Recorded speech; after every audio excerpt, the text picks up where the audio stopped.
ഓരോരുത്തർക്കും ഓരോ വ്യത്യസ്തമായ ജീവിത ചുറ്റുപാടുകളാണുള്ളത്. ഒന്ന് ചെറുത് ഒന്ന് വലുതെന്ന് പറയാൻ പറ്റത്തില്ല. അവരവർക്ക് അവരവരുടെ പ്രശ്നങ്ങൾ വലുതാണ്.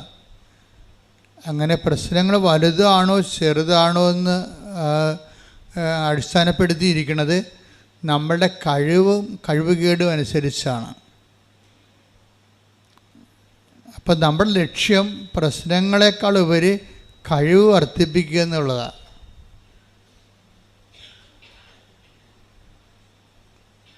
പിടികിട്ടിയ എല്ലാവരും പറഞ്ഞാൽ എന്താണ്?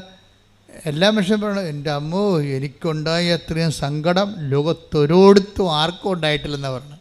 എല്ലാവരും പറയുക കാര്യം എനിക്കുണ്ടായ അത്രയും വിഷമം ലോകത്ത് ആർക്കും ഉണ്ടായിട്ട്, അങ്ങനെ എല്ലാവരും പറയും.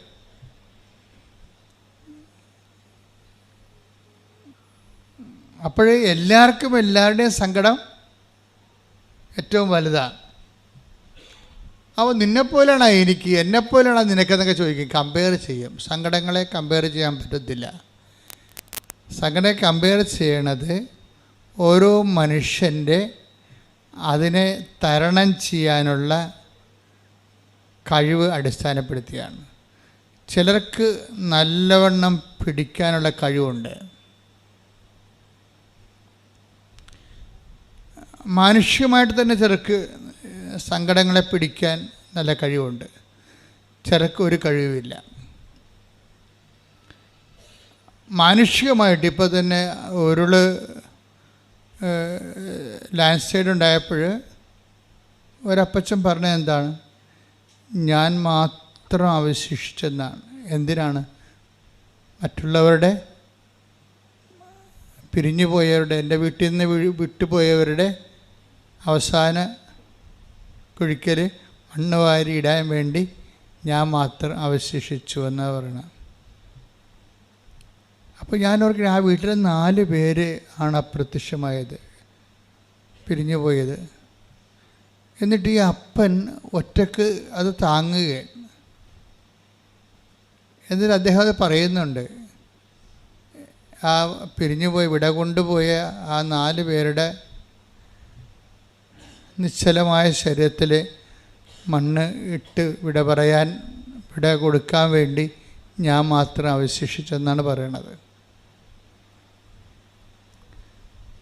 അപ്പോൾ നമ്മൾ ഒരു വീട്ടിൽ നിന്ന് നമ്മുടെ അപ്പനും അമ്മയും അല്ലെങ്കിൽ സഹോദരങ്ങളെല്ലാവരും പിരിഞ്ഞു പോയാൽ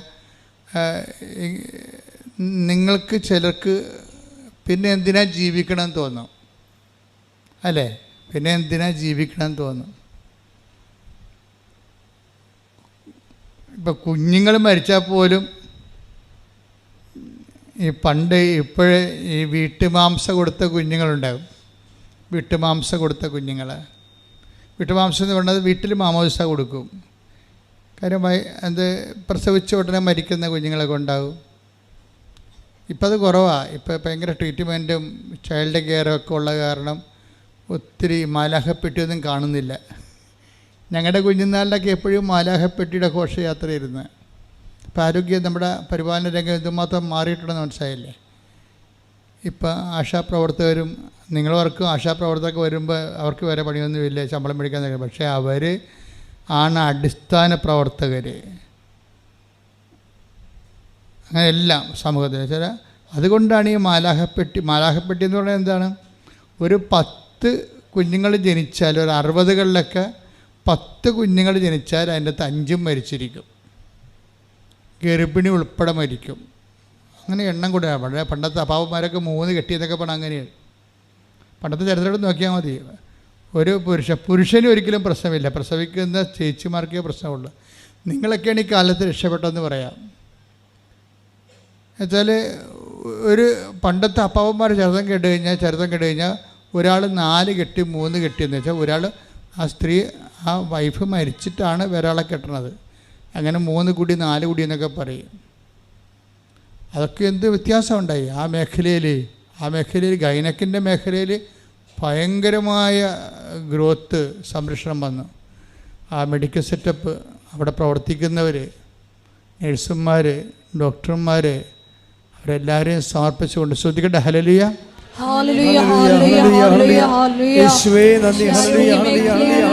സംവിധാനങ്ങളെയും സമർപ്പിച്ചു പ്രാർത്ഥിക്കുന്നു. ദിവ്യകാരുണ്യത്തിന് ആരാധനയും സ്തുതിയും പുകഴ്ചയും ഉണ്ടായിരിക്കട്ടെ.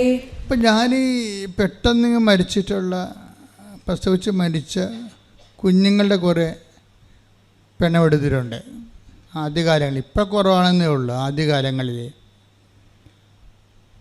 അപ്പോൾ പ്രസവിച്ച് ആരും ആ വീട്ടിൽ നിലവിളിക്കത്തില്ല, ആ വീട്ടിലാരും നിലവിളിക്കത്തില്ല. അച്ഛൻ കളർ ഉടുപ്പൊക്കെ ഇട്ടാണ് പോണത്, വെള്ള ഉടുപ്പ്. അല്ലാതെ പ്രായമുള്ളവർ മരിക്കുമ്പോൾ ഞങ്ങൾ വയലറ്റ് ഉടുപ്പിട്ടാണ് പോണത്. കുഞ്ഞുങ്ങൾ മരിക്കുമ്പോൾ നല്ല പളപള തിളങ്ങുന്ന ദൈവദൂതന്മാരുടെ പോലെയുള്ള ഉടുപ്പിട്ടാണ് പോണത്. അപ്പോൾ അടക്കണത് അങ്ങനെയാണ്. അപ്പോൾ അവിടെ ആരും കരയത്തില്ല. കാര്യം ആ കുഞ്ഞുമായിട്ട് ആർക്കും ബന്ധമില്ലല്ലോ, പ്രസവിച്ച് മരിച്ചു. പക്ഷെ ഒരാൾ കരയും. ആരാണ് കരയണത്? അമ്മ കരയും. അത് നമുക്ക് കാര്യം അവർ ആ 10 മാസം ഇതിനെ ചുമന്നുകൊണ്ട് നടന്നപ്പോൾ കുഞ്ഞുമായിട്ടുള്ള ജീവിതവും എല്ലാം അവർ അവിടെ മനസ്സിൻ്റെയും ശരീരത്തിൻ്റെയും ഭാഗമല്ലേ. അപ്പോൾ അവർ മാത്രം ഇരുന്ന് തേങ്ങി തേങ്ങി കരയണ കാണാം. നമ്മളവരെ പോയി കൊട്ടി ആശ്വസിപ്പിക്കും. സിമിത്തേരിന്നൊക്കെ വരുമ്പോഴും ചിലർ വീട്ടിൽ സിമിത്തേരോട് വരത്തില്ല. ഈ മനുഷ്യൻ്റെ സങ്കടങ്ങളുടെ കൂടെ ഞാൻ കുറേ നിന്നിട്ടുണ്ട്. അതൊരു സുവിശേഷ വേലയാണ്. ഞാൻ പറഞ്ഞു വരുന്നതിൻ്റെ കാരണം, ഇപ്പോൾ ഈ അപ്പാപ്പൻ്റെ കാര്യം പറഞ്ഞില്ലേ, നിങ്ങളോർത്ത് ഞാൻ വിഷയത്തിൽ നിന്ന് പോന്നിട്ടില്ല. ആ വയനാട് ഉരുൾപൊട്ടലിൽ 4 പേരും മരിച്ച് അപ്പാപ്പൻ മാത്രം അവശേഷിക്കുന്നു. അപ്പാപ്പനെന്നും അങ്ങനെ പറയുന്നുണ്ട്, ഞാൻ മാത്രം ഉദകക്രിയ അവസാന ക്രിയ ചെയ്യാൻ വേണ്ടി ഞാൻ മാത്രം അവശേഷിച്ചെന്നു.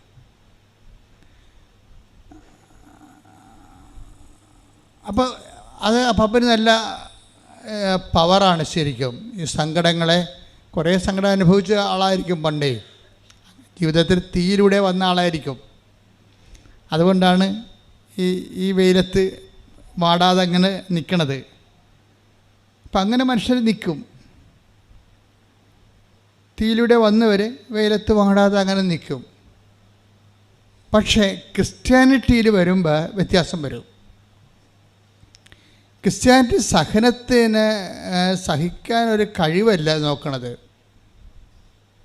ക്രിസ്ത്യാനിറ്റി കഴിവാണ് എവാലുവേറ്റ് ചെയ്യണത്, പക്ഷേ സഹിക്കാനുള്ള കഴിവിനല്ല എവാലുവേറ്റ് ചെയ്യണത്. മറിച്ച് ഈ അപ്പാപ്പൻ ക്രിസ്ത്യാനി ആയിരുന്നെങ്കിൽ, ക്രിസ്ത്യാനി ആയിട്ട് കാര്യം അറിഞ്ഞില്ലെങ്കിൽ കഥയില്ല. ഇതിൻ്റെ ക്രിസ്ത്യൻ ടെക്നിക്സ് ഉണ്ട്. ക്രിസ്ത്യൻ അതായത് അതിൻ്റെ ഒരു തന്ത്രവിദ്യ എന്ന് പറയും, ടെക്നിക്ക്.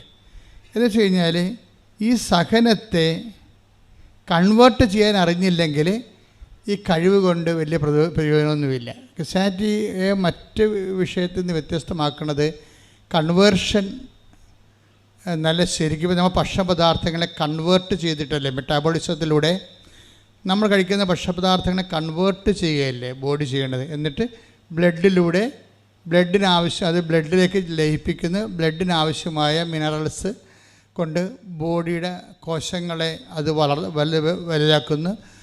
ബോഡിയുടെ കോശങ്ങൾ ഈ മിനറൽസ് സ്വീകരിച്ച് കൊണ്ട് മൾട്ടിപ്ലൈ ആവുന്നു. അങ്ങനെ ബോഡി വലുതാകുന്നു. അങ്ങനെയല്ലേ ശരീരം വലുതായി വരുന്നത്. ഇപ്പോൾ കൺവേർഷനാണ് നടക്കുന്നത്. നമ്മൾ കഴിക്കുന്ന പയറായിരിക്കും, അതിന് പയറും ആയിരിക്കും, കാർബോഹൈഡ്രേറ്റ് ഉണ്ടാവും, പ്രോട്ടീൻ ഉണ്ടാവും.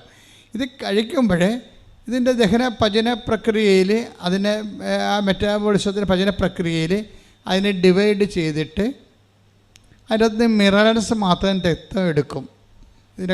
ഇതിൻ്റെ മിനറൽസ്, പ്രോട്ടീൻ അങ്ങനെയുള്ള അതെടുത്തിന് പൊട്ടാസ്യം, ഫോസ്ഫേറ്റ് എല്ലാം രക്തമെടുത്തിട്ട് ഈ ഫോസ്ഫേറ്റും അതുപോലെ തന്നെ പൊട്ടാസ്യവും ഒക്കെ ആവശ്യമായ ശരീരത്തിൻ്റെ വ്യത്യസ്തങ്ങളായ കോശങ്ങളുണ്ട്. കണ്ണിൻ്റെ കോശം വേറെയാണ്, ചെവിയുടെ കോശം വേറെയാണ്. അപ്പോൾ ഇതിൻ്റെ ആ കോശങ്ങളിലേക്ക് കറസ്പോണ്ടിങ് കോശങ്ങളിലേക്ക് സെൻഡ് ചെയ്യും, എന്നിട്ട് അത് അക്സെപ്റ്റ് ചെയ്യും. അപ്പോൾ കൈയുടെ കോശങ്ങൾക്ക് ആവശ്യമുള്ളത് കാതിന് ആവശ്യം ഉണ്ടാകത്തില്ല. അപ്പം അതുകൊണ്ടാണ് ഏതെങ്കിലും വൈറ്റാമിൻ ഡെഫിഷ്യൻസി എന്നും പറഞ്ഞ് അവർ പറയും. എന്നിട്ട് അതിനൊരു സപ്ലിമെൻ്റൊക്കെ തരും. ബാലൻസ് ചെയ്യാൻ വേണ്ടി തരണതാണ്. വിറ്റാമിൻ ഗുളിക എന്നൊക്കെ നമ്മൾ പറയത്തില്ലേ, അത് നോക്കിയിട്ട് ചെയ്യണതാണ് അവർ. എവിടെയെങ്കിലും കുറവുണ്ടെങ്കിൽ ബാലൻസ് ചെയ്യാൻ വേണ്ടിയാണ് മെഡിസിൻ അങ്ങനെ ചെയ്യണത്. ഇതുപോലെ തന്നെയാണ് നമ്മളുടെ ഒരു സ്പിരിച്വൽ മെക്കാനിസം, ഒരു മെറ്റാബോളിസം ഉണ്ട്. അത് ആധ്യാത്മികമായ പചന പ്രക്രിയ. അത് പലപ്പോഴും വരണത് നമ്മുടെ അനുഭവങ്ങളായിരിക്കും. അനുഭവങ്ങളാണ് ആത്മാവിൻ്റെ ആഹാരം എന്ന് പറയണത്. ആ അനുഭവങ്ങൾ ചിലപ്പോൾ നല്ല അനുഭവങ്ങളായിരിക്കും, ചിലപ്പോൾ സന്തോഷ അനുഭവങ്ങളായിരിക്കും, ചിലപ്പോൾ സങ്കട അനുഭവങ്ങളായിരിക്കും. അനുഭവങ്ങളെ എങ്ങനെ ഒരു പചന പ്രക്രിയയ്ക്ക് വിധേയമാക്കുന്നു എന്നുള്ളത് ക്രിസ്ത്യൻ ആധ്യാത്മിക ശാസ്ത്രം അന്വേഷിക്കേണ്ട ഒരു വിഷയമാണ്. അനുഭവങ്ങൾ, ഇപ്പോൾ നല്ല അനുഭവങ്ങൾ, പരീക്ഷ ജയിച്ചു, ആ പരീക്ഷ ജയിച്ചത് അപ്പോൾ നമുക്ക് എന്താ ഉണ്ടാകുന്നത്? ബേസിക് എന്താണ്? സന്തോഷം അല്ലേ? അല്ലെങ്കിൽ നമ്മൾ ആഗ്രഹിച്ച ഒരു വിസ കിട്ടി, സന്തോഷം. അല്ലെങ്കിൽ ആവശ്യപ്പെട്ട ഒരു നമ്മൾ ആഗ്രഹിച്ച ജീവിത പങ്കാളിയെ കിട്ടി, നമുക്കുണ്ടാകുന്ന വികാരം എന്താണ്? സന്തോഷം. ഈ സന്തോഷത്തിനെ എങ്ങനെ കൺവേർട്ട് ചെയ്യാം? സന്തോഷം ബേസിക്കായിട്ട് വെറുതെ സന്തോഷമായിട്ട് തന്നെ ഇരുന്നാൽ ചോറായിട്ട് തന്നെ ഇരിക്കും, സാമ്പാർ തന്നെ ഇരിക്കും. വയറ്റിൽ കിടന്നു കഴിഞ്ഞാൽ ദഹിക്കാതെ അജീർണം വെക്കും, അല്ലേ? അജീർണം വരും. ദഹിക്കാത്ത പക്ഷം അജീർണം വരും. ഇതുപോലെ ദഹിക്കാത്ത സന്തോഷമുണ്ട്. അതായത് അനാവശ്യമായ സ്ഥലത്തേക്ക് ചെല്ലണ വികാരങ്ങൾ, ആവശ്യ സ്ഥലങ്ങളിലേക്ക് ചെല്ലണ വികാരമുണ്ട്. ഇപ്പോൾ ഈ ദിവസങ്ങളിൽ ഒരു സാക്ഷ്യം ഉണ്ടായത് ജോസ്മി ഷിബുവിൻ്റെ വിഷയം എന്ന് പറയുന്നത്, അവൾക്ക് 2 കിഡ്നിക്കും പ്രോബ്ലമാണ്.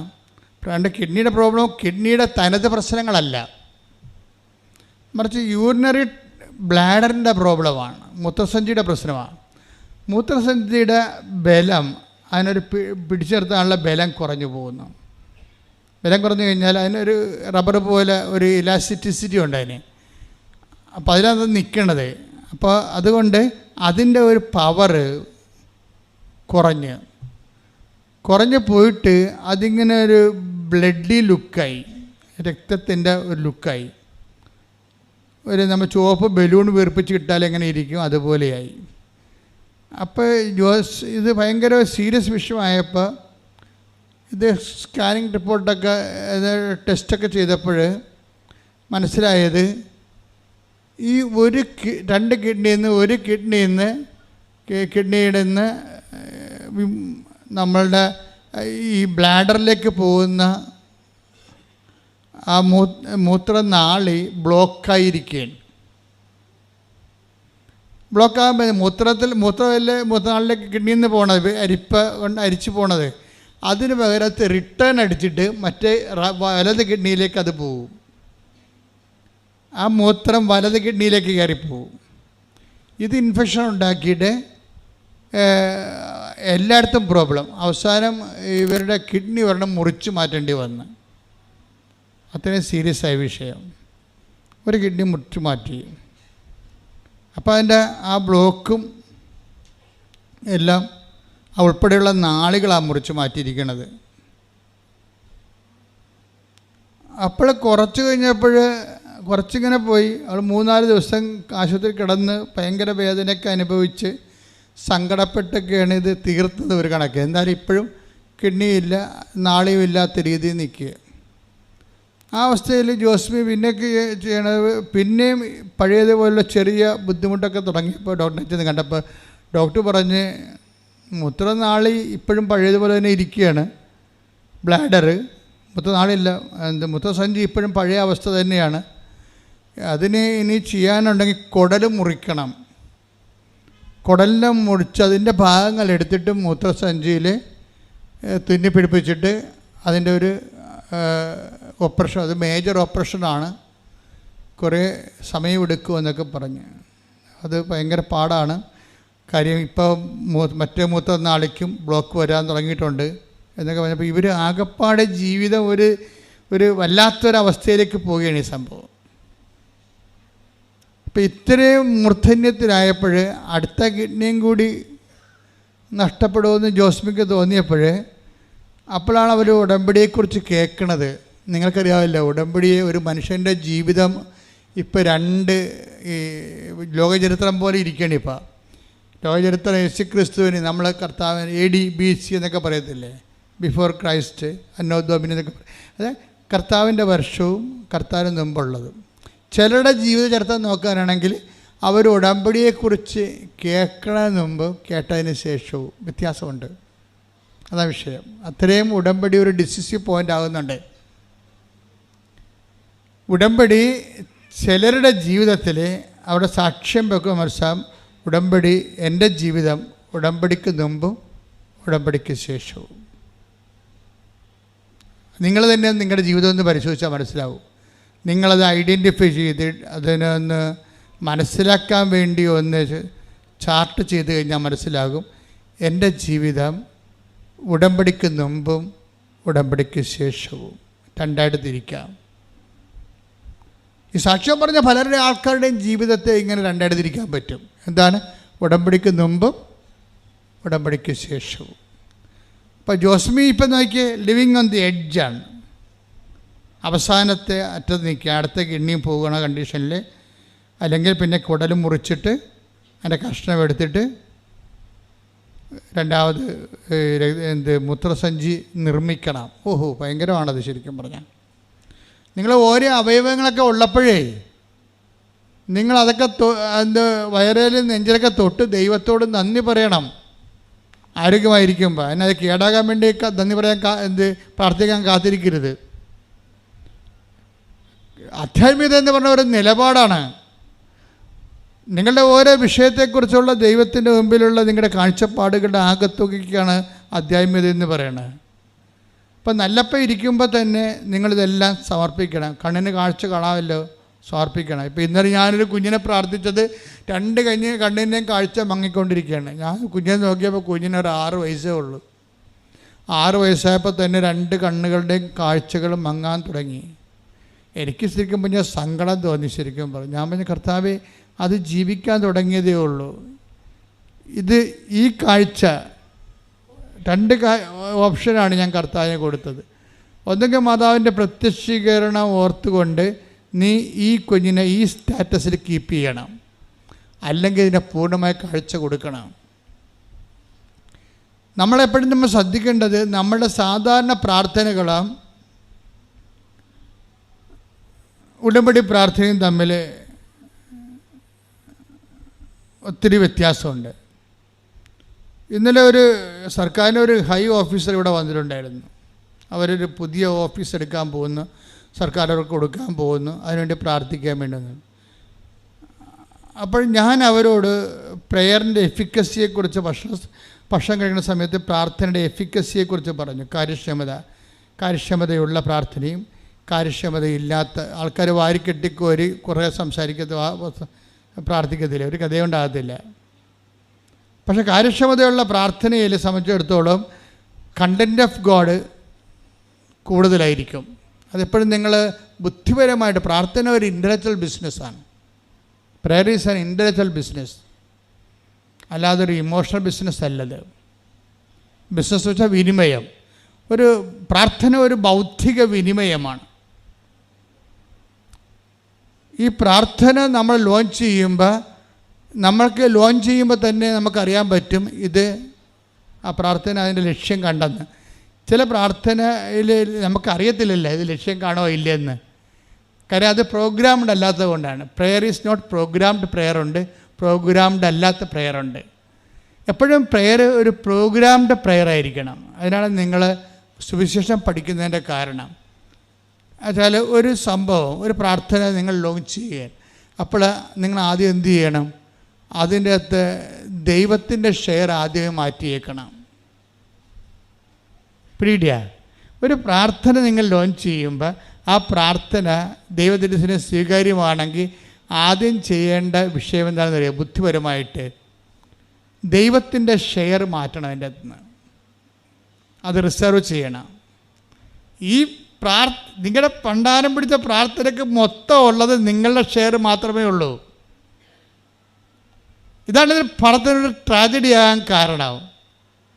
നിങ്ങളുടെ പ്രാർത്ഥിപ്പം നിങ്ങൾക്ക് ഇപ്പോൾ ഉദാഹരണത്തിന് ഞാൻ ഉദാഹരണം പറയാം, അപ്പോൾ നിങ്ങൾക്ക് മനസ്സിലാവും. നിങ്ങൾക്ക് കുഞ്ഞില്ലെന്ന് വിചാരിച്ചു. ഇപ്പോൾ 14 വർഷമായിട്ട് കുഞ്ഞുങ്ങളില്ലാത്തവരുണ്ട്. ഈ ആഴ്ച സാക്ഷ്യം പറഞ്ഞാണ്. ഒറ്റ പ്രാർത്ഥനയ്ക്ക് അവർ കുഞ്ഞിനെ കിട്ടി. 23, 55, 57 വയസ്സുള്ള ഒരു ആൾക്കാർ വരെ കുഞ്ഞിനെ കൊണ്ട് സാക്ഷ്യം പറയുന്നുണ്ട് ഉടമ്പടിയിൽ. ഉടമ്പടിയിലേ പറ്റത്തുള്ളൂ അതൊക്കെ, വേറെ ഒരിടത്തും പറ്റത്തില്ല. കാര്യം ഞാൻ ഈ കരസ്മാരിക് മേഖലയിൽ 15-20 കൊല്ലം നിന്നതിന് ശേഷമാണ് അമ്മ പ്രത്യക്ഷീകരണം സംഭവിക്കുകയും അത് പിന്നെ ഉടമ്പടിയായിട്ട് മാറുകയും ചെയ്യുമ്പോൾ എനിക്കതിൻ്റെ വ്യത്യാസം അറിയാൻ പറ്റും. കരിസ്മാറ്റിക് ഫീൽഡ് ഉണ്ടായിരുന്നതിനേക്കാളും അന്ന് ഒരു 10 വയസ്സ് വരെയുള്ള 10 വർഷം വരെയുള്ള ഒരു കുഞ്ഞുങ്ങൾക്ക് ഉണ്ടാകുമെങ്കിൽ ഇപ്പോൾ 23, 24 വയസ്സ് വരെ 24 വർഷം വരെ മക്കളില്ലാത്തവർക്ക് ഉടമ്പടിയിൽ മക്കളുണ്ടാകുന്നുണ്ട്.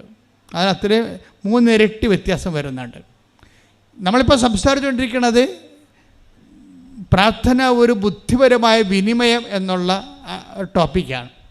പ്രാർത്ഥനയ്ക്ക് എങ്ങനെ ബുദ്ധിപരമായിട്ട് പ്രാർത്ഥനയെ നമുക്ക് നമ്മളുടെ ദൈവവുമായിട്ടുള്ള ഇടപാടിന് ഉപയോഗിക്കാൻ പറ്റും.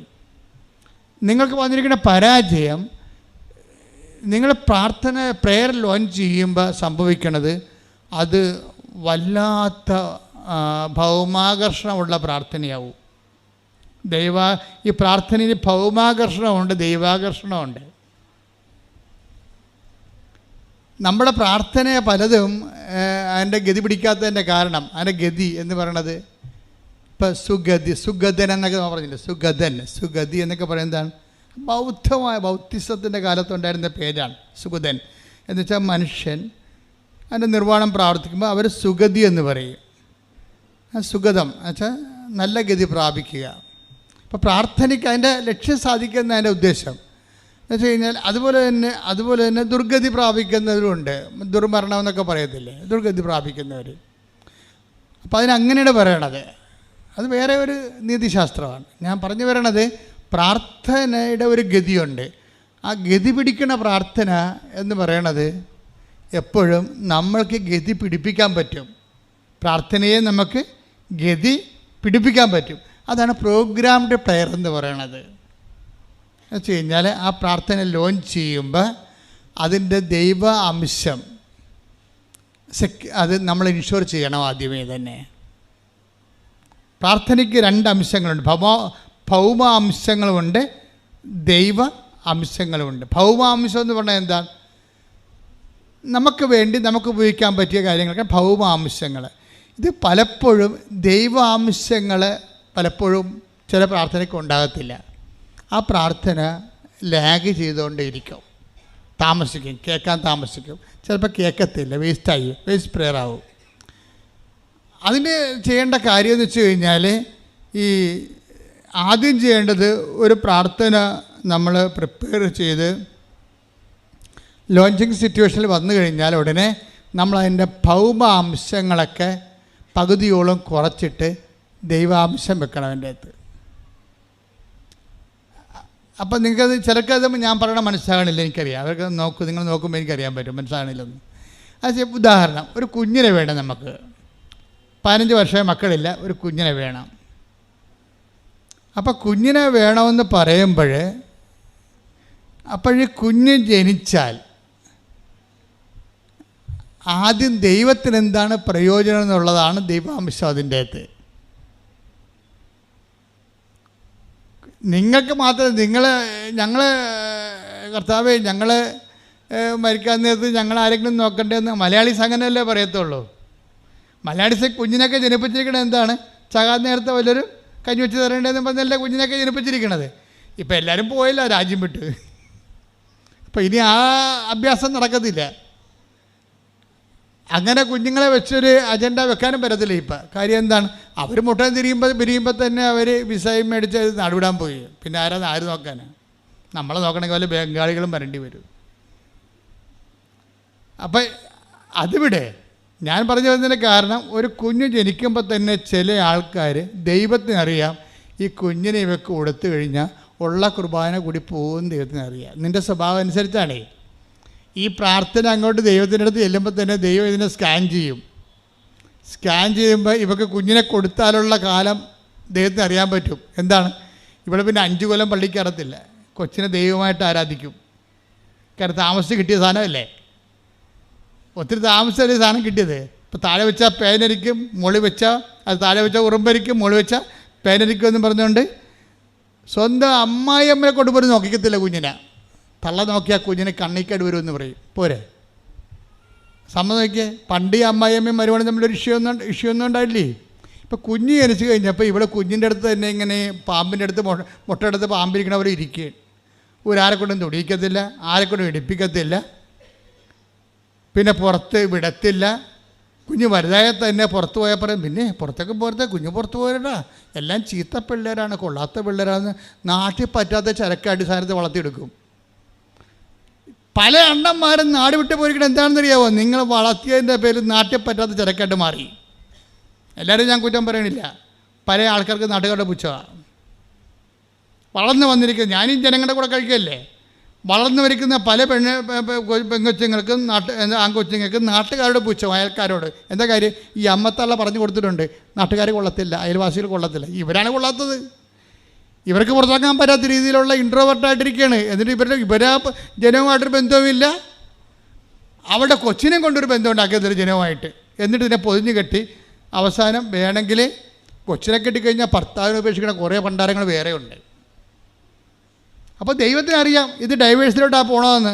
നമ്മുടെ ഡൈവേഴ്സ് ചരിത്രം മാത്രം ദൈവം ഒന്ന് സ്കാൻ ചെയ്ത് നോക്കിക്കഴിഞ്ഞാൽ പല ഡൈവേഴ്സും നടന്നിരിക്കണത്, അല്ലെങ്കിൽ നടക്കാൻ പോണതും, അല്ലെങ്കിൽ മനസ്സിരിപ്പും ഒരു കുഞ്ഞിനെ കിട്ടട്ടെ എന്നിട്ട് വേണം ഈ നാട്ടിൽ നിന്ന് കൊച്ചിനെ കൊണ്ട് പോകാൻ. അവളുടെ വീട്ടിൽ പോയി അവളുടെ അമ്മയുടെ കൂടെ താമസിക്കും കൊച്ചിനെ കൊണ്ട്. കൊച്ചിനെ കിട്ടാത്തത് കൊണ്ട് മാത്രം അവൾ ഇതിനകത്ത് നിൽക്കുന്നവരുണ്ട്. ഈ ഉടമ്പടി ഇടുമ്പോൾ ദൈവത്തിന് അറിയാൻ പറ്റും, ഓടതമ്മാവ ആളറിയാം. എന്താ കാര്യം? ഇവൾ ഉടമ്പടി ഇട്ടിട്ട് ആ കൊച്ചിനെ കഴിയില്ലെന്ന് പറഞ്ഞ് കൊച്ചിനെ ഉടമ്പടി ഇട്ടിട്ട് കല്യാണം കഴിച്ച് നാട്ടുകാരെ കാണിച്ച് പിന്നെ ഒരു കൊച്ചിനെയും കൂടി കെട്ടിക്കഴിഞ്ഞാൽ പിന്നെ നാട്ടുകാരുടെ വായടക്കാൻ പറ്റുമല്ല. അല്ലെങ്കിൽ ആൾക്കാർ പുറകെ നടന്ന് ആയില്ലേ ഒന്നുമില്ലേ എന്നൊക്കെ പറഞ്ഞുകൊണ്ട് പുറകെ നടന്ന് മനുഷ്യൻ തലവേദനയാണ്. അപ്പം നമ്മളെ പ്രസവിച്ചിട്ട് അവർക്കൊന്നും ഇല്ലേ, എന്നാലും നാട്ടിൽ കാണുമ്പോൾ നമുക്ക് ഗുഡ് മോർണിംഗ് ഒന്നും പറയാൻ പറ്റത്തില്ല. സായിപ്പാണെ കാണുമ്പോൾ ഗുഡ് മോർണിംഗ് പറയും. മലയാളിക്ക് ഗുഡ് മോർണിംഗ് ഒന്നും പറയാനില്ലാത്തത് കൊണ്ട് ഇപ്പം ഗർഭിണിയെ കാണുമ്പോൾ എന്നാണ് ഡേറ്റ് എന്ന് ചോദിക്കും പ്രസവിക്കണം. പിന്നെ ഇവർക്ക് വല്ല അറിഞ്ഞിട്ട് വല്ല കാര്യമുണ്ടോ? അത് അല്ല, ഇനി കല്യാണം കഴിച്ചിട്ട് 4-5 മാസം വരെ കാണുമ്പോൾ ഗുഡ് മോർണിംഗ് പറയാൻ പറ്റും. നമുക്ക് ഗുഡ് മോർണിംഗ് പറയാൻ അറിയാം. ഒന്നും ആയില്ലെന്ന് ചോദിക്കും. മലയാളിയുടെ അവസ്ഥ ഇതാണ്. ഇവർക്ക് ഒരു കാര്യമില്ലെന്ന് നമുക്കറിയാം. ഇതൊക്കെ അറിഞ്ഞിട്ട് ആയില്ലെങ്കിൽ അവൾക്ക് അത്രയും സന്തോഷമാണ്. അവളുടെ കയ്യിരിപ്പാണ്, ഒന്നും ആയില്ലെന്ന് പറയും. ഈ പാർട്ടി വന്ന് ഉടമ്പടി എടുത്തിട്ടുണ്ട്. മനസ്സിലായില്ലേ? ഇതാണ് മനസ്സിലിരിപ്പെന്ന് പറയുന്ന സാധനം. അതായത് നമ്മളോട് സന്തോഷത്തോടെ ചോദിക്കും, ഒന്നും ആയില്ലേ എന്ന് ചോദിക്കും. മക്കളായില്ല. അപ്പോൾ അവർക്ക് വേണ്ടി നമുക്ക് മക്കളില്ലെങ്കിൽ അവർ പോയി ആറ്റി ചാടുന്ന സങ്കടത്തിലാണ് നമ്മളോട് ചോദിക്കണത്. ആയില്ലെന്ന് പറഞ്ഞാൽ അപ്പുറത്ത് ചെന്ന് അവൾ പറയും, കയ്യിരിപ്പ് കൊണ്ടാണേ ഒന്നും ആയില്ലെന്ന് പറയും. അപ്പം അത് ഈ ഒരു മാനസികമായ അശുദ്ധിയില്ലേ, ഈ അശുദ്ധിയും ഉടമ്പടിയും തമ്മിൽ കുറേ ബന്ധമുണ്ട്. ഇപ്പം ബൈബിൾ എന്താ പറയണത്? കഴിയുന്നത്ര എല്ലാവരോടും സമാധാനത്തോടെ വർത്തിക്കുവിൻ. Take the word of God. നമ്മൾ റോമ 12:18 എടുത്തേ. റോമ 12:18. റോമ 12:18. സാധിക്കുന്നിടത്തോളം പറഞ്ഞേ, ഏറ്റു പറഞ്ഞേ. സാധിക്കുന്നിടത്തോളം എല്ലാവരോടും സമാധാനത്തിൽ വർത്തിക്കുവിൻ. Praise the Lord. അപ്പോൾ നിങ്ങളൊക്കെ ബൈബിൾ തന്നെ ഉടമ്പടി എടുത്ത് ആദ്യം ചെയ്യേണ്ടത് എന്താണ്? സാധിക്കുന്നിടത്തോളം എല്ലാവരോടും എന്ന് വെച്ച് കഴിഞ്ഞാൽ അതിൻ്റെ ശത്രുക്കളോടും സമാധാനത്തോടെ വർത്തിക്കുവിൻ. അപ്പോൾ സമാധാനം എന്ന് പറഞ്ഞാൽ എന്താ? സമാധാനം എന്ന് പറഞ്ഞാൽ യുദ്ധമില്ലാത്ത വഴക്കില്ലാത്ത അവസ്ഥ അല്ല. ബൈബിളിലെ സമാധാനം പരിശുദ്ധാത്മാവ് നിറയാൻ പറ്റിയ ഫോർമാറ്റ് എന്നാണ് എൻ്റെ അർത്ഥം. മനസ്സിലായില്ലേ? അതിപ്പോൾ നമ്മൾ ഈ സമാധാനം പല ഡിക്ഷണറിയിൽ പല അർത്ഥമാണ്. ബൈബിൾ ഡിക്ഷണറി ബൈബിളിൻ്റെ സ്പിരിച്വൽ ലൈഫിൻ്റെ ആധ്യാത്മിക ജീവിതത്തിൻ്റെ ഒരു നിഘണ്ടു ഉണ്ടാക്കുകയാണെങ്കിൽ, ആധ്യാത്മിക ജീവിത നിഘണ്ടു എന്നും പറഞ്ഞ പുസ്തകം നമ്മൾ ചെയ്യണമെങ്കിൽ അവിടെ സമാധാനം എന്ന് പറഞ്ഞാൽ അതിന് ഒറ്റ അർത്ഥമേ ഉള്ളൂ. എന്താണ്? പരിശുദ്ധാത്മാവ് പ്രവർത്തിക്കാൻ പറ്റിയ ഒരു പരുവം ഉണ്ടാക്കുക. അതാണ് സംഭവം. സമാധാനം എന്താണ്? നമുക്ക് സമാധാനം കിട്ടി ദൈവത്തിന് എന്തിനാണെന്നേ? ഇത് ദൈവാംശമാണ്. നമ്മളെപ്പോഴും അനുഭവത്തിൻ്റെ ദൈവാംശങ്ങളെക്കുറിച്ചാണ് ചിന്തിക്കേണ്ടത്. നമ്മളെപ്പോഴും ചിന്തിക്കേണ്ടത് നമുക്ക് സമാധാനം കിട്ടി, നമുക്ക് കുറച്ച് മുമ്പ് മരിച്ചുപോയി, തീർന്നു. ദൈവത്തിന് അതുകൊണ്ട് എന്ത് പ്രയോജനം? സമാധാനം ദൈവം തരുമ്പോൾ ദൈവത്തിൻ്റെ പോർഷൻ ഗ്യാരണ്ടി ചെയ്യണം നമ്മൾ. എന്താ കാര്യം? അത് നമ്മൾ തമ്മിൽ വഴക്കിടാതിരിക്കണമല്ല പ്രശ്നം. അതാർക്കും കഴിയും. ഇപ്പം മഹാത്മാഗാന്ധി എന്തുമാത്രം ആൾക്കാരോട് ക്ഷമിച്ചു. കാര്യം എന്താ മഹാത്മാഗാന്ധി ക്ഷമിക്കാൻ കാരണം? പുള്ളിക്കാരൻ ജീവിതകാലം വട്ടമേശ സമ്മേളനത്തിന് ഇംഗ്ലണ്ടിൽ പോയപ്പോൾ ആ മനുഷ്യൻ കപ്പലിൽ ഒരാടിനെ കൊണ്ടാണ് പോയത്. അപ്പോൾ ചർച്ചിൽ അവിടെ ഉണ്ടായിരുന്ന സാഹിബ് ചോദിച്ചേ, ഇതെന്തിനാ ബഗ്ഗറെ ഈ ആടിനെ കൊണ്ട് വന്നിരിക്കുന്നത്? അപ്പോൾ പുള്ളി ആടിനെ കറന്ന് അദ്ദേഹത്തിൻ്റെ പാല് ആ ആടിനെ കറന്നാണ് കുടിക്കണത്. ഓരോ മനുഷ്യൻ്റെ ജീവിത രീതിയാണേ. ഇപ്പോൾ ജീവിതകാലം മുഴുവനും ആട്ടും പാലും അതുപോലെ തന്നെ ക്യാബേജും പച്ചക്കറിയൊക്കെ തിന്നവർക്ക് സ്വാഭാവികമായ ക്ഷമയുണ്ടാകും, സമാധാനം ഉണ്ടാകും. അവർക്ക് സമാധാനത്തെക്കുറിച്ചൊക്കെ അവർ ചിന്തിക്കും. അതൊന്നും ബിബ്ലിക്കൽ പീസല്ല. ബൈബിളിന് അതിൻ്റെ അകത്ത് കെട്ടിയിറക്കേണ്ട കാര്യമില്ല, അത് വേറെ. മഹാത്മാഗാന്ധിയുടെ ഒരു ക്ഷമ എന്ന് പറയുന്നത് മാനുഷികമായ ഒരു ശീലത്തിൻ്റെ ഇന്ത്യൻ സംസ്കാരം. ആരെയും യുദ്ധം ചെയ്യാത്ത നമ്മളെല്ലാം കടുത്തേ 5000 കൊല്ലമായിട്ട് നമ്മൾ ജീവിക്കണമല്ലേ ഇവിടെ. നമ്മൾ ആരുടെയും കടുത്തേ പോയിട്ടുണ്ട്, ഒരു മനുഷ്യൻ്റെ കടുത്തേ കയറത്തില്ല. ഒരു മനുഷ്യൻ്റെ കഴുത്ത് ഇന്ത്യക്കാരൻ കയറിയ ചരിത്രമില്ല. ഇങ്ങോട്ട് മേക്കട്ട് കയറാൻ വന്ന് നമ്മുടെ ഒരു പകുതിയും കൊണ്ട് പോയെന്നല്ലാതെ നമ്മളാരുടെയും കഴുത്തേ കയറില്ല, ഇന്നുവരെ കയറിയിട്ടില്ല. അത് നമ്മുടെ ശീലമാണ്. സമാധാനം മാനുഷികമായ രീതിയിൽ സാംസ്കാരിക സമാധാനമാണ് നമ്മൾ അനുഭവിക്കുന്നത്. ഇതാണ് ബിബ്ലിക്കൽ പീസ്. അതൊരു സാംസ്കാരിക സമാധാനമാണ്. അതായത് ഇപ്പോൾ നമ്മൾ പോത്തിറച്ചി കഴിക്കണില്ല. ഈ ക്രിസ്ത്യാനിറ്റി ഇവിടെ വിലപ്പോകാഞ്ഞതിൻ്റെ കാരണമെന്നിലൊന്ന്, ക്രിസ്ത്യാനിറ്റിയും കൊണ്ട് വന്നവൻ്റെ കയ്യിൽ ഒരു ഇറച്ചിയും ഒരു കുപ്പി കള്ളും പിന്നെ ഒരു തോക്കൊക്കെ കയ്യിരുന്നതുകൊണ്ടാണ്. സായിപ്പ് ഈ സാധനം എല്ലാം കഴിക്കണമല്ല. ഈ കക്ഷിയല്ലേ ഇത് ഇവിടെ പഠിപ്പിച്ച സാറ് മാറിപ്പോയി, അതാണ് കുഴപ്പമായിപ്പോയത്. അല്ലെങ്കിൽ ക്രിസ്ത്യാനിറ്റിയെ ഇന്ത്യ മുഴുവൻ അക്സെപ്റ്റ് ചെയ്യണം. കാരണം ഇന്ത്യ ദൈവത്തിന് വേണ്ടി കൊതിക്കുന്ന ഒരു രാജ്യമാണ്. പഠിപ്പിച്ച സാറ് മാറിപ്പോയി, സാറിൻ്റെ സ്വഭാവം മാറിപ്പോയി. അതാണ് ബൈബിളിന് പറ്റിയത്. പഠിപ്പിക്കുന്ന സ്ഥലത്ത് പഠിപ്പിക്കാതെ പഠിപ്പിക്കേണ്ടാത്ത സ്ഥലത്ത് കൂടി പഠിപ്പിച്ചു. പദാർത്ഥത്തെ ദൈവമായി കാണുന്ന ഒരു ജനതയാണ് ഇവർ. മിക്കവാറും ആംഗ്ലോ സാക്സൺസ് അല്ല, കന്നിബാൻസ് അല്ലേ, മനുഷ്യൻ തിന്നണ ഒരു ജാതിയാണ്.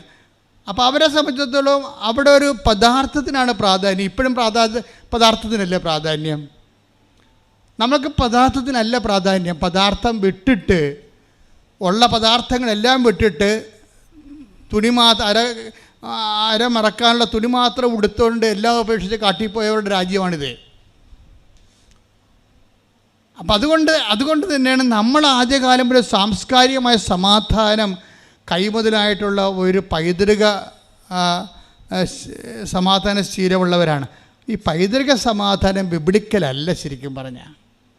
അതാണ് വിഷയം. കേവല സമാധാനത്തിൻ്റെ അകത്ത് വരുന്ന ഈ സാംസ്കാരിക കൾച്ചറൽ പീസ് എന്ന് പറയുന്ന സംഭവം ആണ്. പൊതുവെ നിങ്ങൾ തെറ്റിദ്ധരിക്കരുത്. ഇന്ത്യക്കാരോട് സമാധാനം എന്ന് പറഞ്ഞാൽ അവരുടനെ പറയും യുദ്ധമില്ലാത്ത അവസ്ഥ, ആൾക്കാരോട് ധാരണയോടെ പെരുമാറുന്ന അവസ്ഥ. അതല്ല ബിബ്ലിക്കൽ പീസ്, അതല്ല. ബൈബിളിൻ്റെ സമാധാനം എന്ന് പറഞ്ഞാൽ സമാധാനം എന്താണ്? സ്നേഹം, ആനന്ദം, സമാധാനം, ക്ഷമ. പരിശുദ്ധാത്മാവിൻ്റെ ഫലമാണ് സമാധാനം. പരിശുദ്ധാത്മാവിൻ്റെ ഫലമെന്ന് പറഞ്ഞാൽ എന്താണ്? എന്തെല്ലാം ക്രൈസിസ് സംഭവിച്ചാലും ആത്മാവ് അതിനെ കൺവേർട്ട് ചെയ്തിട്ട് കൃപയായിട്ട് കൺവേർട്ട് ചെയ്തുകൊണ്ടിരിക്കും. അപ്പോൾ ഇപ്പം ഞാനൊരു അപ്പാപ്പനെ പറഞ്ഞ കാര്യം പറഞ്ഞില്ലേ, 4 പേരും വയനാട് ഉരുൾപൊട്ടലിൽ മരിച്ചു. അവർക്ക് മണ്ണിടാൻ വേണ്ടി മാത്രമാണ് ഞാൻ അവശേഷിക്കണമെന്നൊരു അപ്പാപ്പൻ പറഞ്ഞില്ലേ. അപ്പോൾ അപ്പാപ്പൻ ഈ വിഷയത്തെ എല്ലാം ഒത്തിരി തീരുടെ വന്ന് വെയിലത്ത് വാടാതെ നിൽക്കുന്നതാണ്. പക്ഷേ ഈ സഹനമല്ല ശരിക്കും പറഞ്ഞാൽ ക്രിസ്ത്യൻ സഹനമെന്ന് പറയണത്.